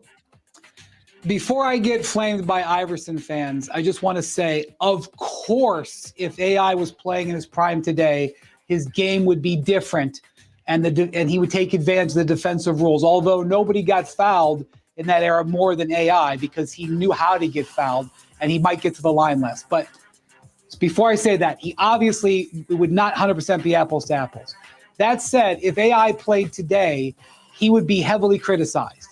He would be way more heavily criticized about his style of play than he was then because he was a low efficiency player. Now, at the time, the entire league was sort of more lower efficiency, and the 76ers were built to have sort of four strong defensive-minded guys who couldn't play offense around him and then give him the ball and let him go to work. It wasn't because it was a character flaw or anything like that. But if you go look at the way he played a lot of minutes and just chucked a lot of shots. And if 41% of them went in, it was considered a good job. That would not fly in today's game. You look at Embiid. Embiid was averaging 35 points before he got hurt on 22 shots in 33 minutes. That's unbelievable. It's one of the greatest efficiency seasons of all time. The year that AI won the MVP, he averaged 26 shots for 31 points. Shot just 41% from the field. I think actually 42% from the field. AI would not be afforded to have as much of a control of the offense in today's game if he wasn't a more efficient player. And I'm not saying he wouldn't be. Maybe he would be. But AI thrived in that era. In this era, he wouldn't be able to do that. And as you said, Legs, I don't think they'd give him the ball as much because if you only shot 42%, you wouldn't be allowed to take 26 shots a game. Okay, so that hold on. We gotta let the Philadelphia native go first on this. But look, this is some of the responses from the NBA players, right? Carmelo Anthony, Rip Hamilton, Rod Strickland, Matt Barnes. They all responded to it, and I mean they going off on Wendy, right? You know, Matt Barnes said, man, these hot takes for attention are getting ridiculous. Deion Waiters said AI would be unstoppable in today's game. You know, so these are people that are vouching for AI. And I vouch for AI. Yes, with this wide open play, we can't even stop Ja Morant from getting to the hole. And AI is better than Ja Morant. He's not going to jump over or out the gym on you, though. But AI is getting to that cup. He did it against 7-footers in an era where they was allowed to beat you up, man. So, Britne, please go first. Take it away. Was this man high when he said that? Was he high? Hey, one of the comments said off donut glaze. I mean, I thought I thought they had opioid situation. There was somebody giving him something. Well, that's not a joke. Let me not say that. Okay. Let me get back to it. If you ask me, I think AI was being modest when he said 43. Like I really do. I think it could have been closer to 50 if he wanted to. Yeah, Allen Iverson may have never been big on practice, and he did explain what the whole practice situation was. But each and every game when he played, and it was some of my favorite games to watch, Allen Iverson versus Kobe Bryant when I was a kid, he played his heart out 100%. And this, if you sneeze the wrong way, they calling a foul on you. This super easy cupcake lead, he would destroy these guys. No physicality whatsoever. There's no defense whatsoever. He will cook these guys. This will be done every minute on the minute during every single game. Like he's cooking these guys. They're not stopping him. I mean, his best year, he said, was 33%. It was 2 other years, 31. Not 33%, 33 points. 2 other years, 31. And did we not see what he did in 2001 with nobodies? I think the next best player on his team averaged maybe 13 points per game that year. And that might have been Aaron McKee, if I can recall. He had nobody and took them all the way to the finals and won game 1 against the LA Lakers. Exactly. Even won a game when everybody was expecting for them to win nothing. Allen Iverson would destroy every single team, and I don't care who's on that team. Have your best defender go up against this man in today's league. I'm sorry, Allen Iverson's going to cook him. Is this what Zeke does? He's going to cook them. Exactly. Cook. Different styles, different cuisines, different. what is really the question? Like, who is in their right mind that thinks that AI wouldn't translate into a weaker game than what he played in? I don't understand the game if he was able to, like he said, he averaged 33 and lost the scoring title that year to Kobe when he averaged 35 in an era where hand checking was still allowed, defense was played, bigs could do whatever to you when you came in their neighborhood, right? You take AI and you put him in today's era, it's pickup ball, and AI was pickup ball. there's nothing. AI is cooking everything. He's averaging 45 on a bad night. What are we talking about? You ever ask somebody like a simple question, like a really, really easy question, and they just want to show you how smart they was, and they start, "Hey man, what you think about the new Soulja Boy song? Oh man, the drum patterns and the way they loop the hi-hats, and they want to just show." That's what this was, man. Like, hear you say shit, man. That's what that was. Like, listen, AI. I kind of got lost though, because when they start talking about what was Shaq doing today's league, you know what I'm saying, and that would be crazy in itself. But AI easily 43 is a lot. Not really. It wouldn't be. I mean, you got guys that was what 65-point games this year. 4 or 5 65-point games this year. Yeah, AI could have easily done that. It's one of those things where he probably wouldn't get 40 every night, but an off night for him would be 30. Easy. Hey, listen, to average something, you got to get it more than half of the games that you play. He would get 40 in 41 games. Simple as that. Take two. Yeah. The problem I have with Wendy's assessment is he started talking about AI and Joel Embiid in the same sentence. Joel Embiid, I respect Joel Embiid. I saw what this man was able to do. I see what he's able to do right now. He's 7'1", 300 pounds. AI is 6'1", maybe. 5'11". Right. He's probably closer to 5'11". He's about 160, between 160 and 180 pounds. When he was at Bethel in Newport News, shout out to 757, he was definitely 160 pounds. Definitely. He's Why 230 now. Why? Yeah, he probably so. I mean, he got to throw weight on him now, Jay. He got to. When those 20 stop spinning. Listen, bro. Like, stop. And he played in the era. Like, the fact that he was able to average, not score here and there, he was able to average 33 points and did not win the scoring title. Like that's all you need to know. That's really crazy. All you need to know. Kobe. He averaged 33 points. Kobe averaged 35. Kobe said one of the players that frustrated him most to the point where he was in a room throwing stuff around, getting frustrated, was Allen Iverson, because he could not figure out how to way to slow him down. And he basically studied this man's career to try to slow down Allen Iverson and still couldn't do it. And you say in the era where I just got one take. 50 in the bubble. Shout out TJ Warren from NC State. He scored 50 in the bubble.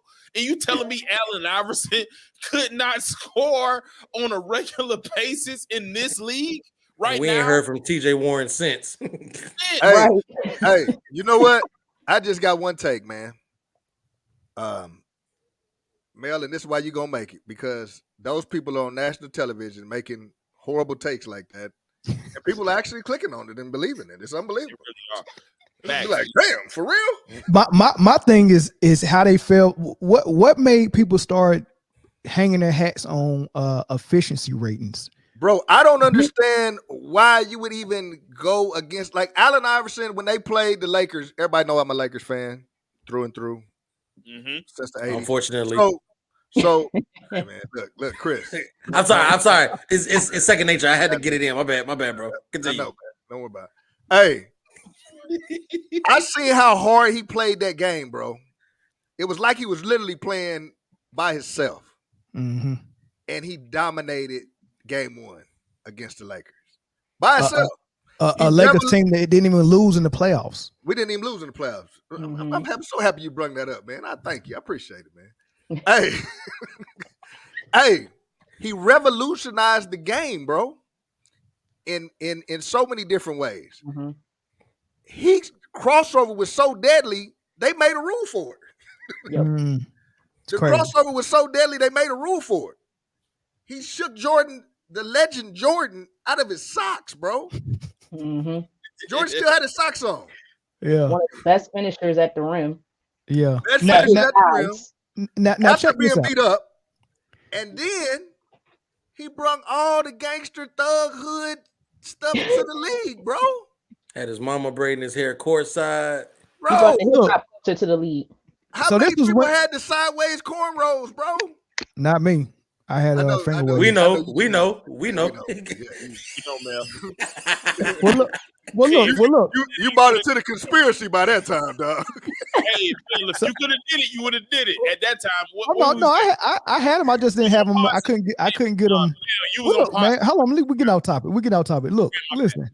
Windhorst's argument was that one, his efficiency wasn't high enough for a coach to say we're going to allow you to shoot 25 to 30 times a game. We're seeing people with low efficiency now shoot probably more than that, right? Yes. So the thought that Iverson wouldn't have a team built around him where he was shooting as much as he was then now is just crazy. And on top of that, what makes you think his field goal percentage would be low in this era? That's what I'm saying. It would not be low in this era. It wouldn't be low in this era. Nobody can stop him. Nobody can hand check. And if you get to the cup, he's drawing a foul. Because that's what he did back then. He was not afraid of contact at all. No. At all. Facts. No, he's going through that contact. And getting I up smiling actually afterwards think- and going to the line. I actually think that Grant Hill would average 40 in his league. Oh, no question. Oh, Grant Hill Healthy was Grant chill. Hill. Healthy Grant Hill. No knee problems, Grant Hill. We'll have the league in a chokehold. Hey, so I'm happy you mentioned healthy. Hey, I think this person is from Asia. Looking at the profile picture, he said Iverson had Asian people wearing cornrows, and Jerry Rice was wearing braids. With his hairline back here and shit, like this. His hairline was like this. All right, phone lines are open, y'all. Phone lines are open. We're gonna take 2 or 3 phone calls, then we're gonna get our last topic, man, and we're gonna get up out of here, man. Nah, AI definitely had the culture on lock for sure. Yeah, caller from Ohio. Multiple ways. It's a wonderful time to see it. Caller from Ohio. Yo, What's up? What's up? What's going on, man? cool. How y'all doing? We good. I just want to touch on that. It's like amongst the many stupid things that he said in that in his tape, like by far, like y'all touched on, was the whole efficiency thing. And the biggest contradiction with that was that he said, well, he shot low efficiency. He said the whole league shot low efficiency. Well, wouldn't that make it normal? Which if somebody shot higher than that regular 44% would make them above average? Yes, you're making a lot of sense right now. And that's the same thing that they use against Kobe in a lot of ways, right? Right. Kobe, he shot 44, 45% for his career. Well, if they look around the league, they'll see that players like Reggie Miller, Ray Allen, all these premier shooting guards were shooting around the same. In fact, some of them even lower than that, right?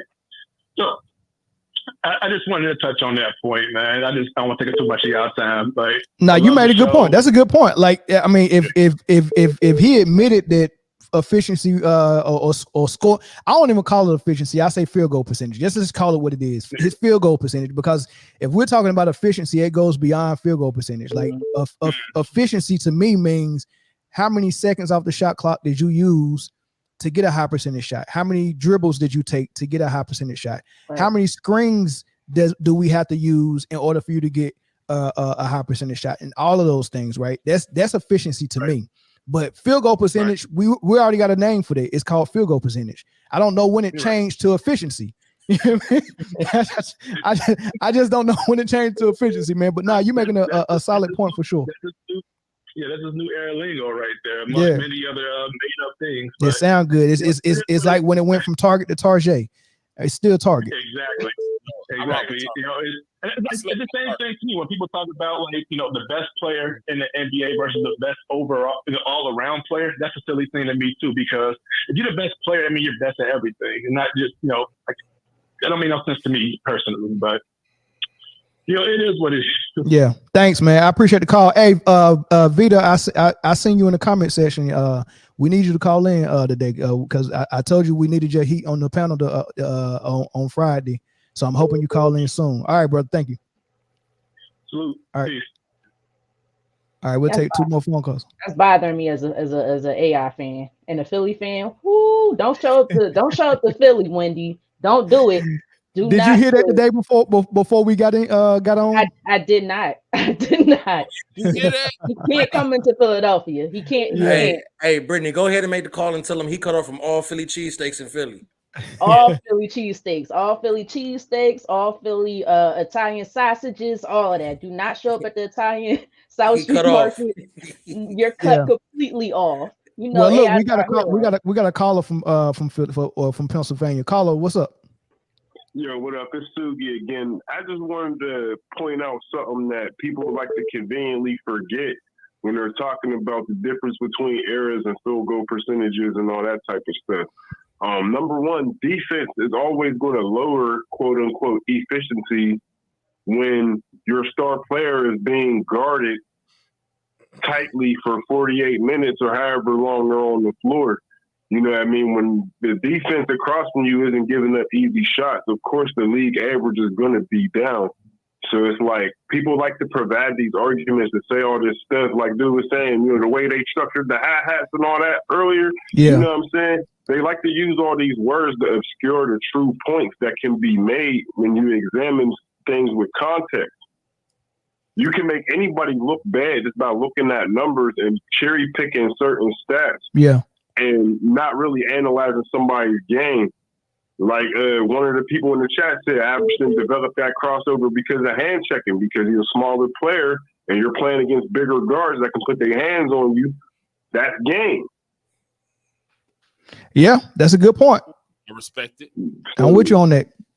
So ultimately, I just wanted to say good defense lowers efficiency, quote unquote. Yeah, I agree. I agree 100%. 100%. Thanks, bro. And shout out to my fellow Pennsylvanian.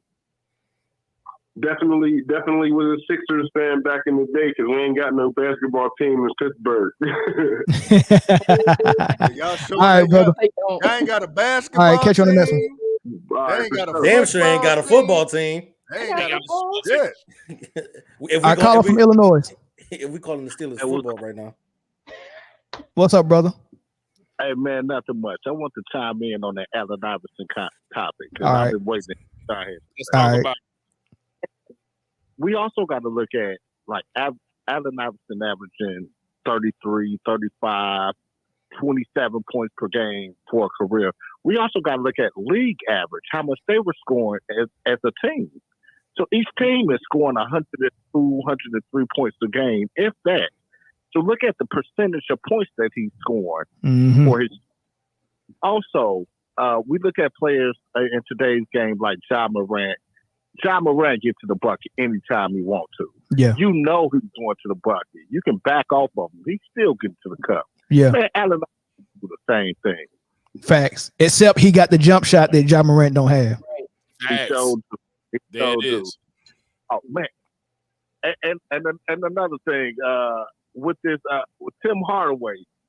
I'm going back in topic, but Tim Hardaway was cooking, man. Hey, Yeah, he was. God, he felt just like you. I swear to God, it was almost like you gave him some talking points, and he was on another side. He said everything for the last month. Yeah. I've been saying that for 3 years, bro. 3 years. Somebody watching man down out there. Yeah, we might got more reach than we think we got, man. Yeah, they watching.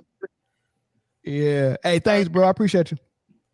Hey, look. Hey, last thing I want to say is, man, I'm about to get off the phone because I'm at home babysitting. But I guess I can't call it babysitting. It's my own child. I'll holler at y'all. All right, bro. You just being a father right now, bro. That's called just doing grown-up shit. It's cool. Wait a minute. All right, man. We got anything else to add before we move? Nah, think AI that was was the cooked, average. man. That's Nah, all. That's that's why I can't easy. stand when people get Stop double disrespecting AI. I hate That's that what I'm I had to today. topic. Yeah, facts. Bubba Facts. Chuck. All right, man. So this last topic, man, this is This is funny. this is a good one to end the show off of, man. I don't know if y'all know, but Luke Longley, Horace Grant, and Scottie Pippen, they have put together a tour called the No Bull Tour. They're overseas right now. They're in Australia. I think they got 2 countries they go hit, but they're in Australia right now to start this this tour. And the premise of it is I guess shine light on the truth that that the Last Dance documentary put a lot of lies out there for, right? So they want to shine, be very transparent, and a lot of people are thinking that they're really going to be bashing MJ the whole tour. We're not sure, but here's some sound bites from it, or not from it, sound bites from them doing interviews to promote it. You are here for a tour, which is happening, which is called the No Bull Tour. I believe it's kind of been called the No Bull Tour because you guys are going to be honest about how you feel about things and feel you may be able to be a little bit more honest. We know no bull means no bullshit. It is going to be kind of bandages off kind of commentary. Is that fair to say? Horace is. Well, as you know me, I speak my mind. Yes, you do. And it's going to be a no bullshit tour. A lot of people really want to ask us questions about that that bullshit documentary, but it started. Just come out and get the tickets, and you hear a lot. Yeah. Well, all right, that's them promoting it. Here's Shannon Sharpe and Gilbert Arenas responding. Now, when the Last Dance aired, Horace Grant reached out to me. We're both from Georgia. He's from Middle Georgia. I'm from South Georgia. And he reached out to me because he wanted to clear some things up. And he said there's some other stuff. And I said, I called him, I said, I don't really feel like sharing this. But we was in the pandemic at that time, Gil. I said, I don't feel comfortable sharing this. But once we get out the pandemic, I would love to have you on to share this, what you're telling me. But I don't feel comfortable because people will say, well, Shannon, you hate Jordan. And he probably ain't even say that. So they're going to need to hear that come out your mouth. And so I'm interested to hear what's going to come out of his mouth. Is it going to be similar to what he shared with me? Because that's what I'm interested to see. And so that's why I was like, but once, Last Dance kind of went away, we kind of moved on and okay, let's just let it go, blah, blah, blah. But I'm gonna listen to what they got to say because look, in a lot of people's eyes, Michael Jordan can do no wrong. He's God. And I tell people all the time, the first time I met him, I felt like I was meeting, and I hate to be blasphemous or sacrilegious, but he seemed like he was elevating. He seemed like he had a light, a shining light behind him, and he was sitting on clouds. And that glow. And you hear a lot of people say the exact same thing when they meet Michael Jordan for the very first time. And they're NBA players, great NBA players, and they feel like this. But obviously he had final say on whatever's going to be in the docuseries. But I knew early on, but I found out, like I said, you didn't know. I thought he and Scottie were closer, and then come to find out, they're not close at all. Not close. I mean, that was like close. They far apart like Sydney and San Francisco. That's how they far apart they are, Gil. Be honest, I don't want to hear none of it. You don't want to hear nothing? I don't want to hear none of it. The reason, is, and I'm going to speak for the new school. I'm going to speak for the Kevin Durant and all of them.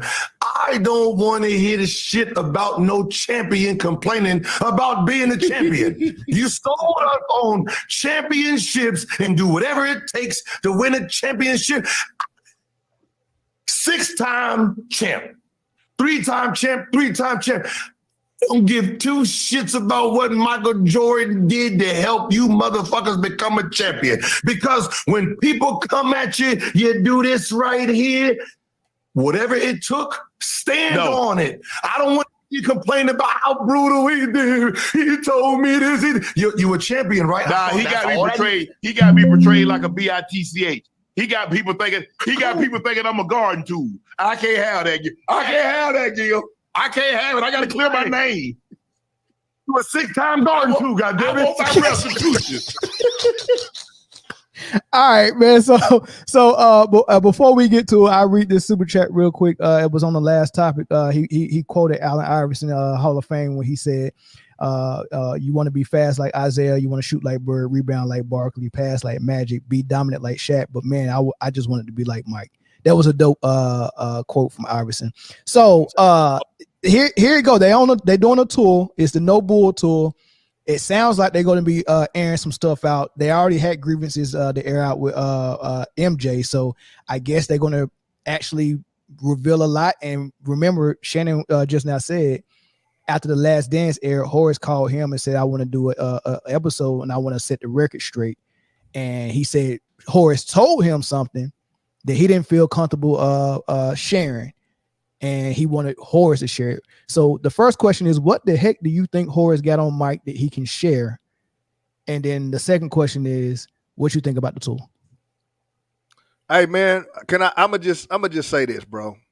That shit sound like some motherfuckers really hating, gaslighting, clout chasing. What's the new shit that y'all kids call it now?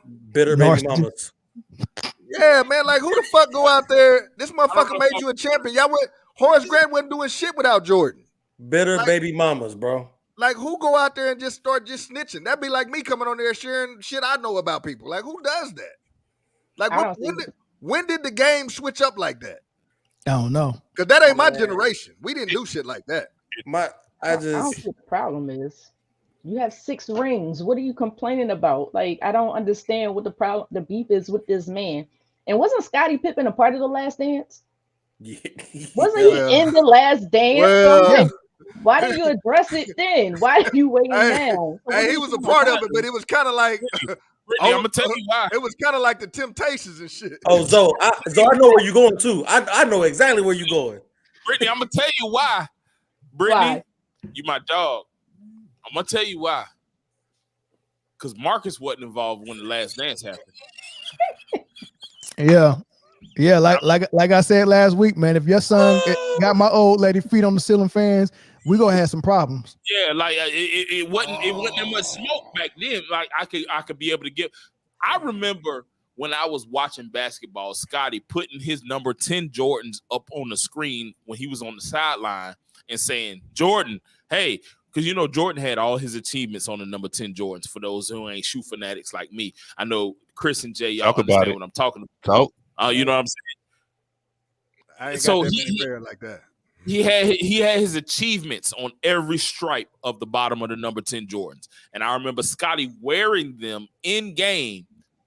So this is why they were playing. White, red, and black was crazy too, by the way. Oh, that white, red, and black was crazy. And he was pointing at the bottom of Jordan achievements and pointing at the camera and doing just like this. Telling this man to come back. Like, what are you doing? And when he came back, we all know what took place. We know what took place. Another 3-peat. They lost to the Magic.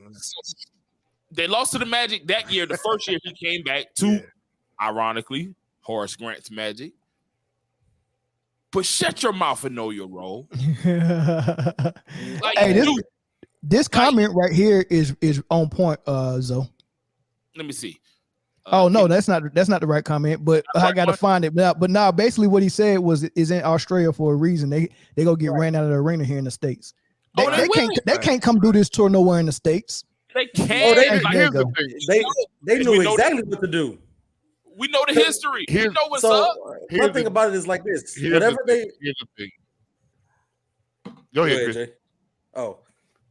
So my thing about it is whatever they about to say, we know. There's nothing new. Not the way Shannon was talking. He sounded like Horace told him something that's like, oh shit. there's nothing he can say that would change our opinion about how Michael Jordan played basketball. He can say Michael Jordan wore not male clothing. It wouldn't matter what he did. He still won 6 championships. He could say that he caught Jordan in the bed with his wife. He still went and played and got 6 championships with him. If it was that big of a deal, you would have left. Didn't Scottie Pippen write a book also? Yeah. He did. So how much more do you need to say? I ain't gonna lie though. If I was Scottie Pippen, I'd be upset too. But Here's the thing, guys. Y'all missed it. Go ahead, Jay. Y'all missed it. They thought that The Last Dance was a documentary about them. It wasn't your last dance. Pip, you kept playing after that. It wasn't your last. The title told you it wasn't about you. You know what I'm saying? They thought it was a documentary about what about what I did and what I said. Yo, it's not about you. This 6-part series was about Michael Jordan. Period. That's one. Number two, I think about, because you think about dynasties and stuff. So I'm thinking ahead to when they do the Pat Mahomes Last Dance. Nobody's going to give a shit what Kadarius Toney has to say. Period.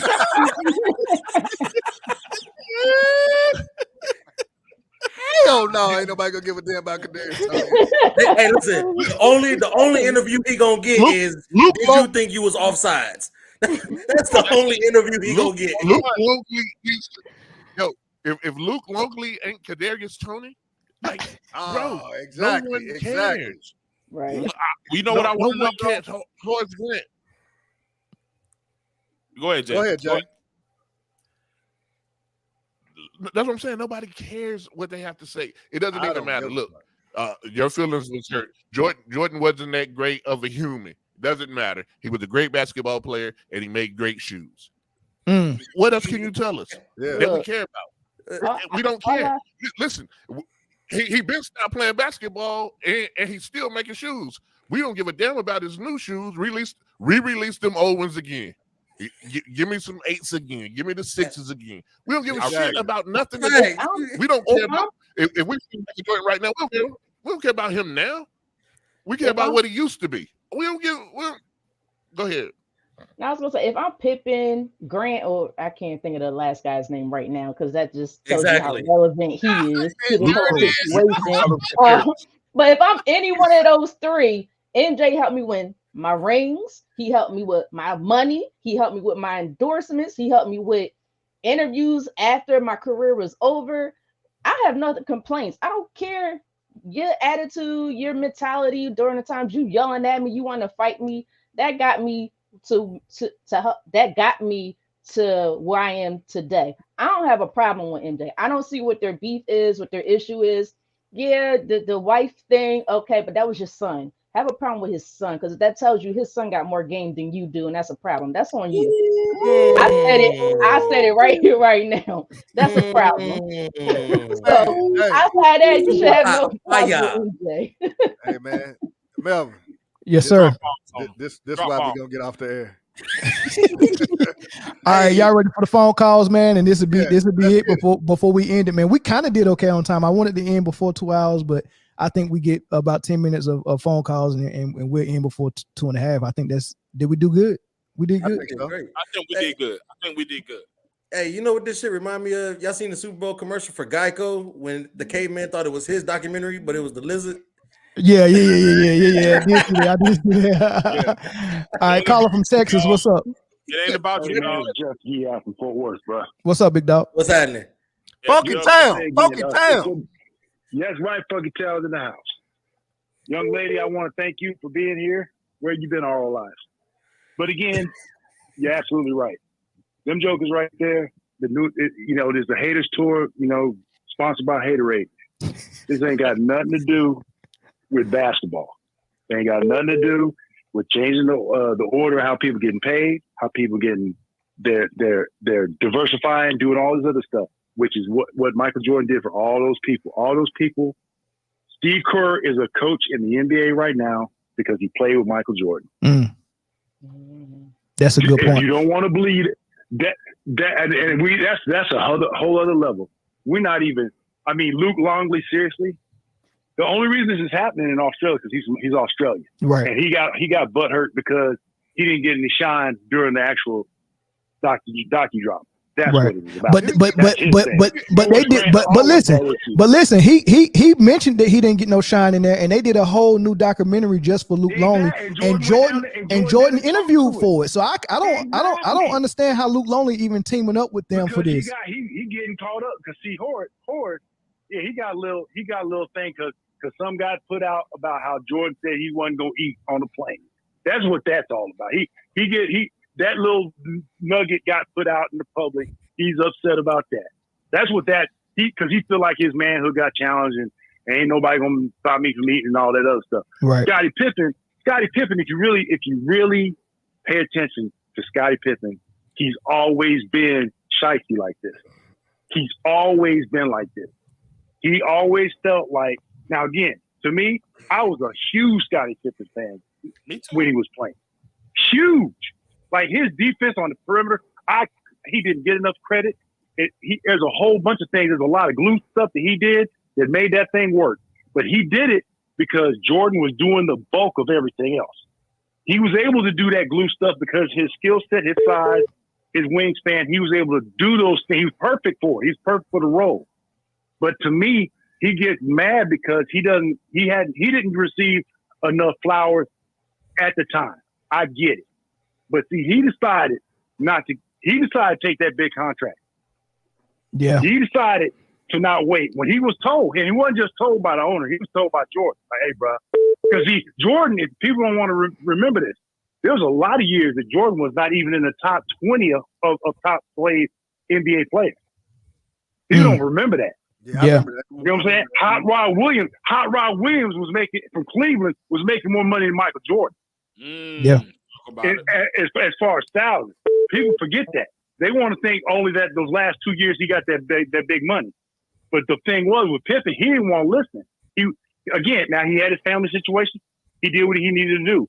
But don't get mad because things worked out the way they did when you were told, hey, take a chance on it, bet on yourself. He decided I'm gonna take the money because it was guaranteed money. He decided to do that. Okay. But to be a man and say, okay, that's what I did. Because again, Jordan had it. You remember back in the day, they used to lock you up to those big contracts. That's what they did with the Stars. They locked them up. Yeah. Jordan got locked up. That's why he ended up being not the highest paid player. Because again, Pippen made more money in the NBA than Michael Jordan did, career-wise.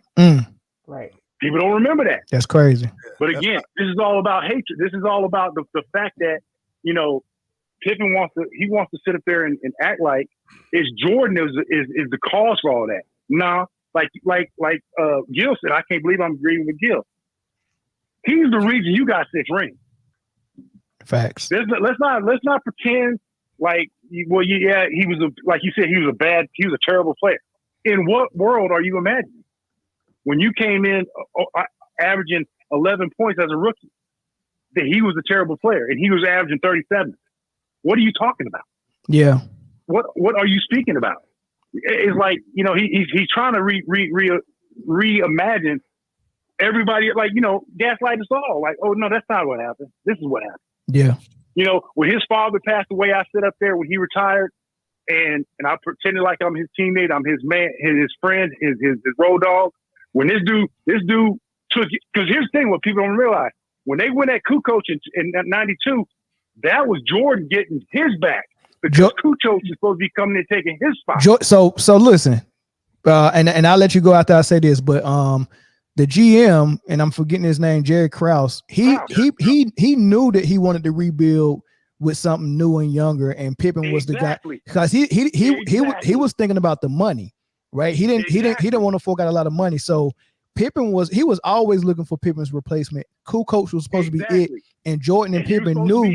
Yeah, they knew that. That's why they went hard at him during the Olympics, but it wasn't Pippen. It wasn't Pippen who told the rest of them on the dream team. It was Jordan. It was Jordan. But look, not even that though. The second thing is Krause was supposed to trade Pippen for T-Mac, and Michael Jordan stopped that as well. Speak on it. Yeah. So hey man, thanks for the call though, bro. You got it. Y'all take good. All right, thanks. Take good. Man, you too, brother. Hey, Shay J, we're gonna take your call and then one more after you. Shay J, she from Illinois. I know she wanted to speak on this. So call in real quick before somebody get there first, Shay J. Hey man, you know what? This just goes back to something I was talking about earlier today, man. God blesses everybody with certain gifts. Oh, go ahead. Let her go ahead. Is that her? She on? Yeah, go ahead. What's up, Shay? I'm good. Hey, good evening, everybody. Good evening. Good evening. Hello. Chicago today. Let me tell you, I literally walked into a conversation and I did not bring this up. The streets are talking and they are trashing all of them. Really? Yes, really. And as they should. No, I didn't even want to bring it up. Somebody else brought it up. I was downtown today working, and then they brought up the whole book. And it's not a book, but it's a discussion in Europe. First of all, Luke Longley, you guys probably don't know this. We used to call him Pinhead. Pinhead? When he came out on the court because he just looked funny. And so that was like a joke because I used to go to the games. I told you this before when I first got in. And to hear that Scottie and Horace, I used to love me some Horace. Let me tell you. Okay, you guys remember how Horace and his brother Harvey both played in the league? Yeah. Jordan used to work with Horace to build up his mass and to like get your shoulders right and to like work with these power forwards. And I remember a game when Horace and Harvey were together, and that was the first time I noticed that Horace actually was so much bigger than Harvey because of all that work Mike put into him to like be a beast on the court. That's a good point. And they twins, right? Great point. Twins, yeah. Man. And then Horace has a better career, but like if you saw them, I have to go back. It was years ago, but we were looking at it. It was in Chicago, and we were like, "Oh my God, Horace is like looking like a giant compared to his brother." But anyway, but that was Jordan. But this is the point I'm making. They don't do this in Chicago. I'm telling you right now. They who going out there? There's no arena that's gonna let them come in. They won't even be able to rent a building in Chicago to do this. No, they don't. Scottie doesn't do that here. And the Horace, this is the first time, other than the other night, I did hear Shannon talking about it. And Shannon's messy, and I'm telling you, the other night I wanted to call in when you were talking about Mace and Shannon because I had some comments about it because Shannon's messy. Yeah. He's gossipy and messy, but he don't get what he gets. Yeah. And he talked about how Horace was like in his ear. And down low, I do think that Shannon is more one of those LeBron stands. And, do you, boo? Of course. But the point I'm making, these dudes don't do that here in Chicago. And they know they can't. And they know they can't do it in the American state. Yeah. So they're over there in Europe doing it. And I wish them the best of luck. It's not going to go anywhere because at the end of the day, all of their greatness is because of Mike. Yeah. And I don't even like Gil Arenas. And I did listen to him say, y'all suck because you're not grateful. Let me ask you this. Not grateful. Let me ask you this, Shay. Do you think you think Cleveland will allow it? They can come back and do it in Cleveland in LeBron's home backyard? I think Clutch Sports are renting a building out for him. Well, Cleveland hates Chicago because of the history. Yeah. I think maybe they could do that there. Yeah, I think they can do it in Cleveland or Utah. And Detroit. Nah. Oh, no, they definitely can do it in Detroit. I'm gonna tell you right now, they would not let that fly in Detroit. Nah, they might let it fly in Detroit, Chris. They might. No. And actually, Listen. I was rooting for the Lions. I know you guys some KC people, and actually, it's nice to meet some of you guys for the first time. My mother's family, they're like Kansas, Missouri, and all that. So I got some KC blood in my veins, and there you go. KC. There you go. Yeah. You must be a hustler then. Well, but this year I really wanted. It's off topic. I really wanted Detroit and the Ravens. That's just me. I'm so sorry. Yeah, Hey, just like mix it up don't a worry, little Shay. bit. Don't worry, Shay. It's just 1 year postponed. It'll be there next year. All right. Well, It's just to mix it up a little bit. But no, He's delusional. I got some Katy Perry here, and I share it with my mom. But anyway, I just wanted to talk about what's going on in Chicago. They're not feeling this. Good. They dragging them, and they cannot bring this nonsense here, especially to United Center. And thank you, sis. You're representing. You look beautiful. Thank you. And I love to see like the girls on here. And remember the EST the other night from was she from LA? For Miss Vita. Yes. Yeah. She was cooking. On your show. She was so entertaining. Yeah, she's in the comment section. She said she was feeling a little bit under the weather, man. So I hope you feel a little bit better. But she didn't call in today. I was looking forward to her calling in. I was looking forward to you calling in as well, man, because I knew we had representation over here for y'all, and I wanted that to have y'all call in. Yeah, but and I love that you guys let us girls come in and represent. And I am not. What's her name from ESPN? Malika. No, I'm not like her. No, I don't. I keep it about the sports and all that. Yeah. I don't bring any personal stuff in. I can sense that. I can sense The that. streets in Chicago are dragging them. I just want everybody to know. You guys stay blessed. Have a great week. See you soon. Thank you. Thank you. Appreciate you. I will say this. I first of all, thank you so much for saying what you said. I appreciate it. I'm here to represent all women. But I will say this. I think the tour is going to do okay.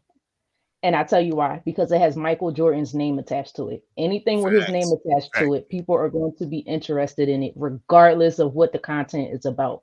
So, and that's going to be, unfortunately, I wish it wouldn't be so successful, but it's going to be because of his name. His name rings bells around here. Ring bells. Hey, I second that. And I think the reason it will be successful for a different reason, because and it's nothing against y'all if y'all are younger or whatever, but we live in a society, man, a social media society. We just like to hear dirt. We live off of it. We feed into it. We just believe into it. And my final comment is, man, that look, God blessed everybody with a certain gift. Each one of y'all got gifts, right? It's just that his abundance was blessed upon one more than the other. That's not for you to hate on the guy. You ate off of those blessings that God gave him. He gave Michael Jordan the gift of basketball, and he gave it to him abundantly. And so there's nothing you should have to say about it. It's just that, hey, man, the guy helped me be very successful. You don't have to like him as a person. You know what I mean? But you can respect what he did for the game of basketball. How you put a tour together, and it should be called a haters tour, but how do you put a tour together just to down and tear down the guy, man, in front of the world? That's crazy to me. I can tell you exactly why. It's because, just like you said, Jordan was essentially the meal ticket, right? But that plate and that table is empty now. They got to fill it back up some way.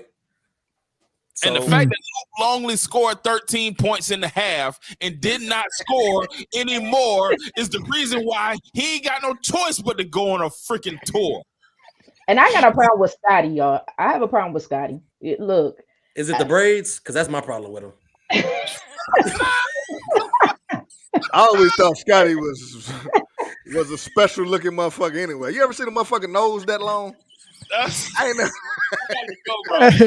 He's a real Roxanne. Y'all, I don't know if y'all know that movie Roxanne. I think it was Steve Martin. His nose. I remember that movie. Hey, look. He's a real one. Hold on. Let me get to these calls. Cause I got Ronnie on the line, and then Vita said she was gonna call, so I'm gonna wait for hers.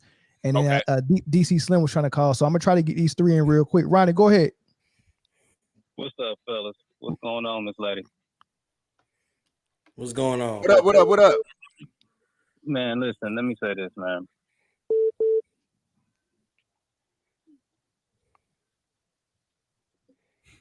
Say what? They got it. Okay. Go ahead. Go ahead. Yeah, go ahead. We can hear you now. Go ahead. All right. Yeah. No. Hold on, Vita, wait one. I got both of y'all on the line. Let Ronnie go first, and then Vita, you go second. Go ahead, Ronnie. All right. Can y'all hear me better? Yeah, go. Yeah. All right. Anyway, this is what I'm saying. I'm saying, listen, Scottie has always been this person. This is not surprising. He's always been the type of dude that he comes off as the guy that's like, why can't it be me? Why can't everybody love me like they love Mike? He's that kind of dude. He's always shown that. He's always been selfish and always thought about himself instead of the betterment of the team. He's shown that. And that's what really pissed him off about the documentaries, because it exposed who he really is. And so does this tour.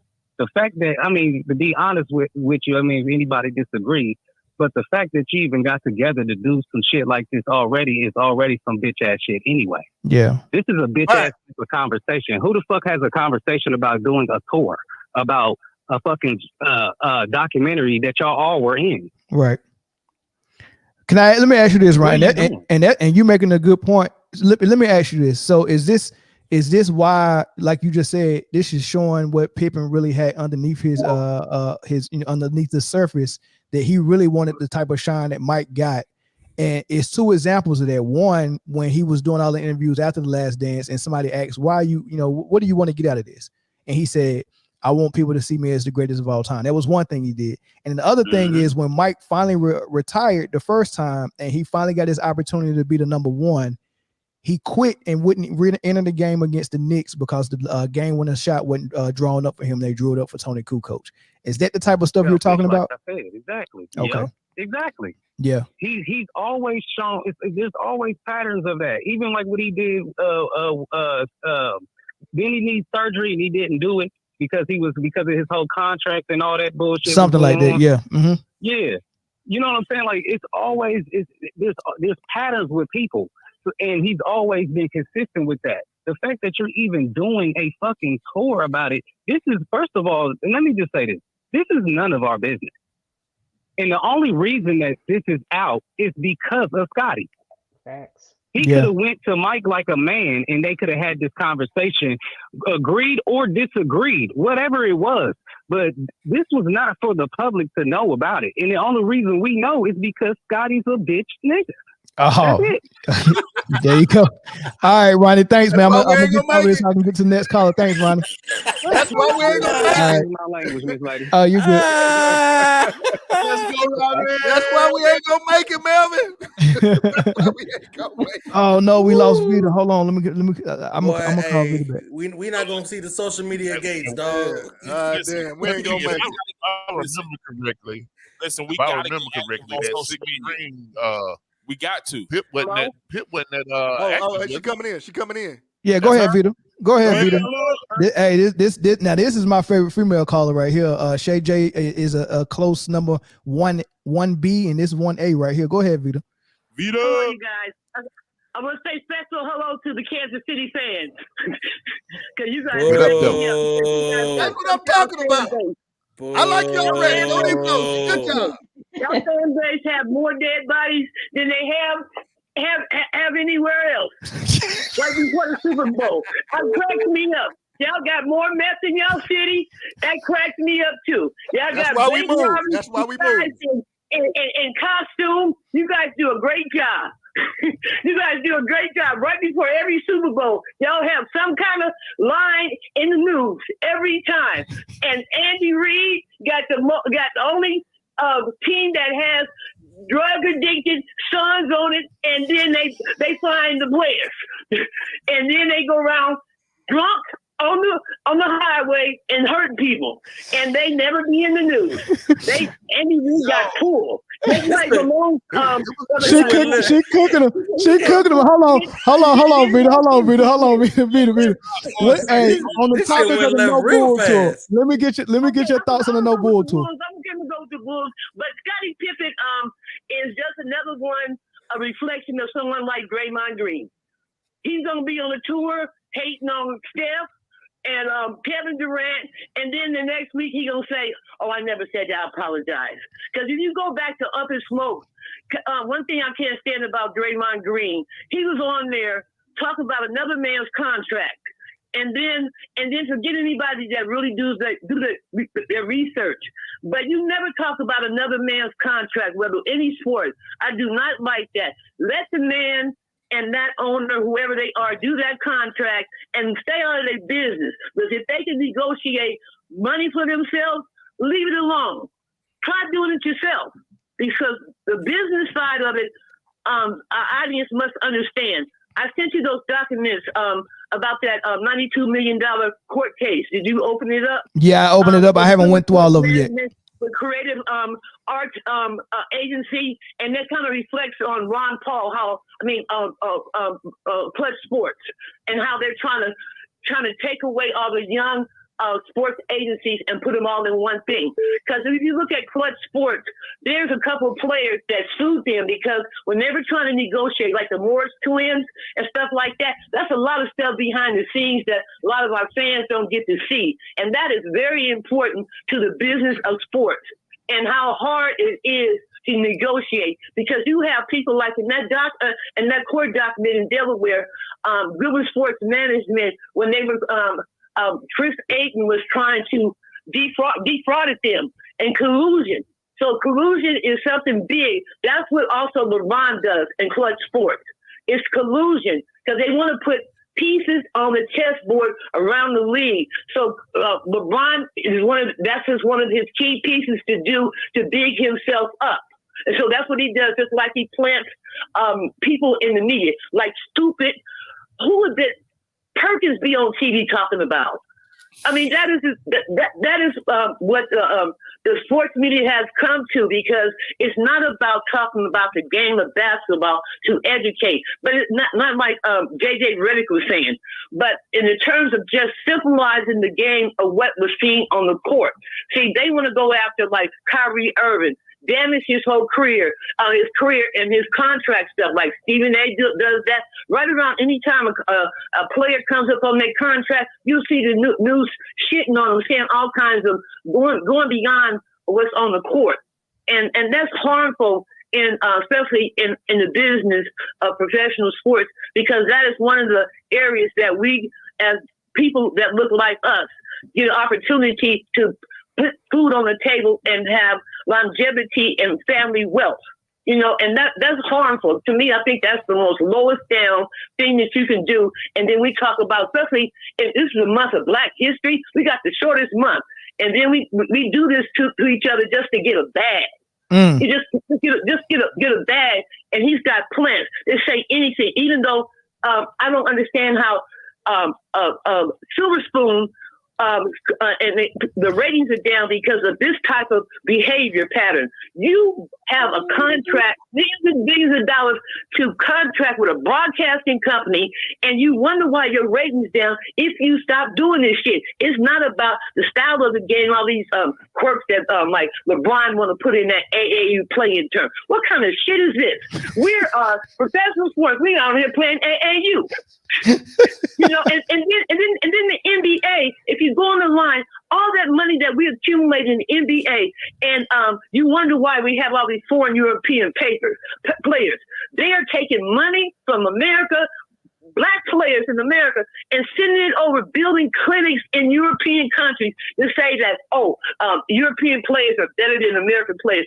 The Wincy step back jumper, we were doing that in the 70s. I did that on the playground with my brothers and sisters. We a step back jumper, just kicking your foot out. We used to call that butcher country, because that's something like the great man should be playing today. To step back and kick at somebody. That step back jumper ain't nothing. Dorothy didn't develop that. We were doing that in our hood. We was spanking that ass, doing that shit, stepping back, way back. I got all brothers. I got a lot of professional sports people in my family around my growing up in Oakland. We are ballers. We did that stuff a long time ago. We talk about Bill Russell came out of Mac, U.S. Oakland. He was baller. Paul Pierce, Gary Payton, Jason Kidd. My favorite player of all time, I don't give a shit what nobody say, is my Kevin Durant. Oh, I love his skill set. Nobody talks about his footwork, his angles, and the coming down and balance your feet. People don't talk about that. Have you ever seen LeBron play? I can't tell me one signature ass shot besides a fucking goddamn layup and a dunk. That's not that. That's not anybody can do that, because he does that to give high percentages in the stat column. That is not to me, in my eyes, looking at a game. I remember after my mother died, we was at the Coliseum, and he came right after that. I saw him in the parking lot. I got one of his pairs of shoes. That shit was so bulky that I could not stand it. I threw him away. I'm on the phone. I'll talk to you in a moment. But Okay. But I'm just saying that's not basketball. See, you can big up any player. The problem with the NBA needs to market all the players. I want to see some players that I haven't seen. Bring them up, so we can see them. I don't need after the Warriors won their championship. Chris Broussard on his show, the couple. He said, "Don't worry about next year. The Warriors, we're gonna start on marketing LeBron James." And that's sad because I remember that was some of the beautiful basketball. I love basketball with some triangle and motion offense mixed together because it's hard for they claim about KD being on a super team. That was some real fucking basketball. How can you, with all skilled players around, you have to learn each other's skill set and where that person, the other player wants the ball in his hands, and if he's hot at that time, feed him the ball. That takes a lot of skill set. So I don't see how that be called a super team. That's real freaking basketball. Every NBA team has an opportunity to do their business and go out and make their team the best team they are. And because some of these NBA teams are not in the game to win. So anything y'all got to say? I'm sorry. Vita, you cook, man. This is exactly what I'm going to tell you. And you got a lot of fans out there in the comment section, man. And one of them is trying to call in right now. DC Slim is totally in love with you. Hold on, let me bring him in. All I got to say is yes, ma'am. Yes, ma'am. That's it. You got it, Vita. All right, DC, you're on the phone with Vita, and you keep giving her shout outs in the comment section. Y'all both on the phone now. What's up, DC? Hey, Vita, I just want to tell you I love you, baby. All right.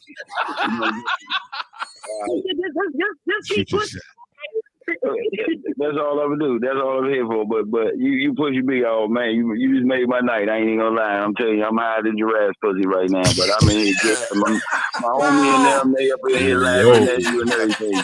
We are all of it right now. Whoa.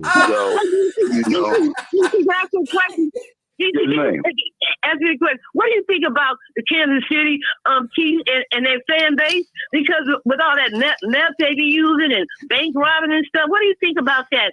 I don't touch it. I'm here for the sports. I don't mess with politics. People get killed over politics. I like politics too. That's politics too. They don't show that on TV. Hey, you know what though? A white person. You know what they call Kansas City? What they call it? Little Oakland. Oh, really? Oh, no, I don't think so. We know we're near Kansas City because we bang hard. We don't go around doing be on TV and that shit. We roll the big shit, boy. All right, look, Vita and DC, we got to end the show, man. I've been Vita. Vita.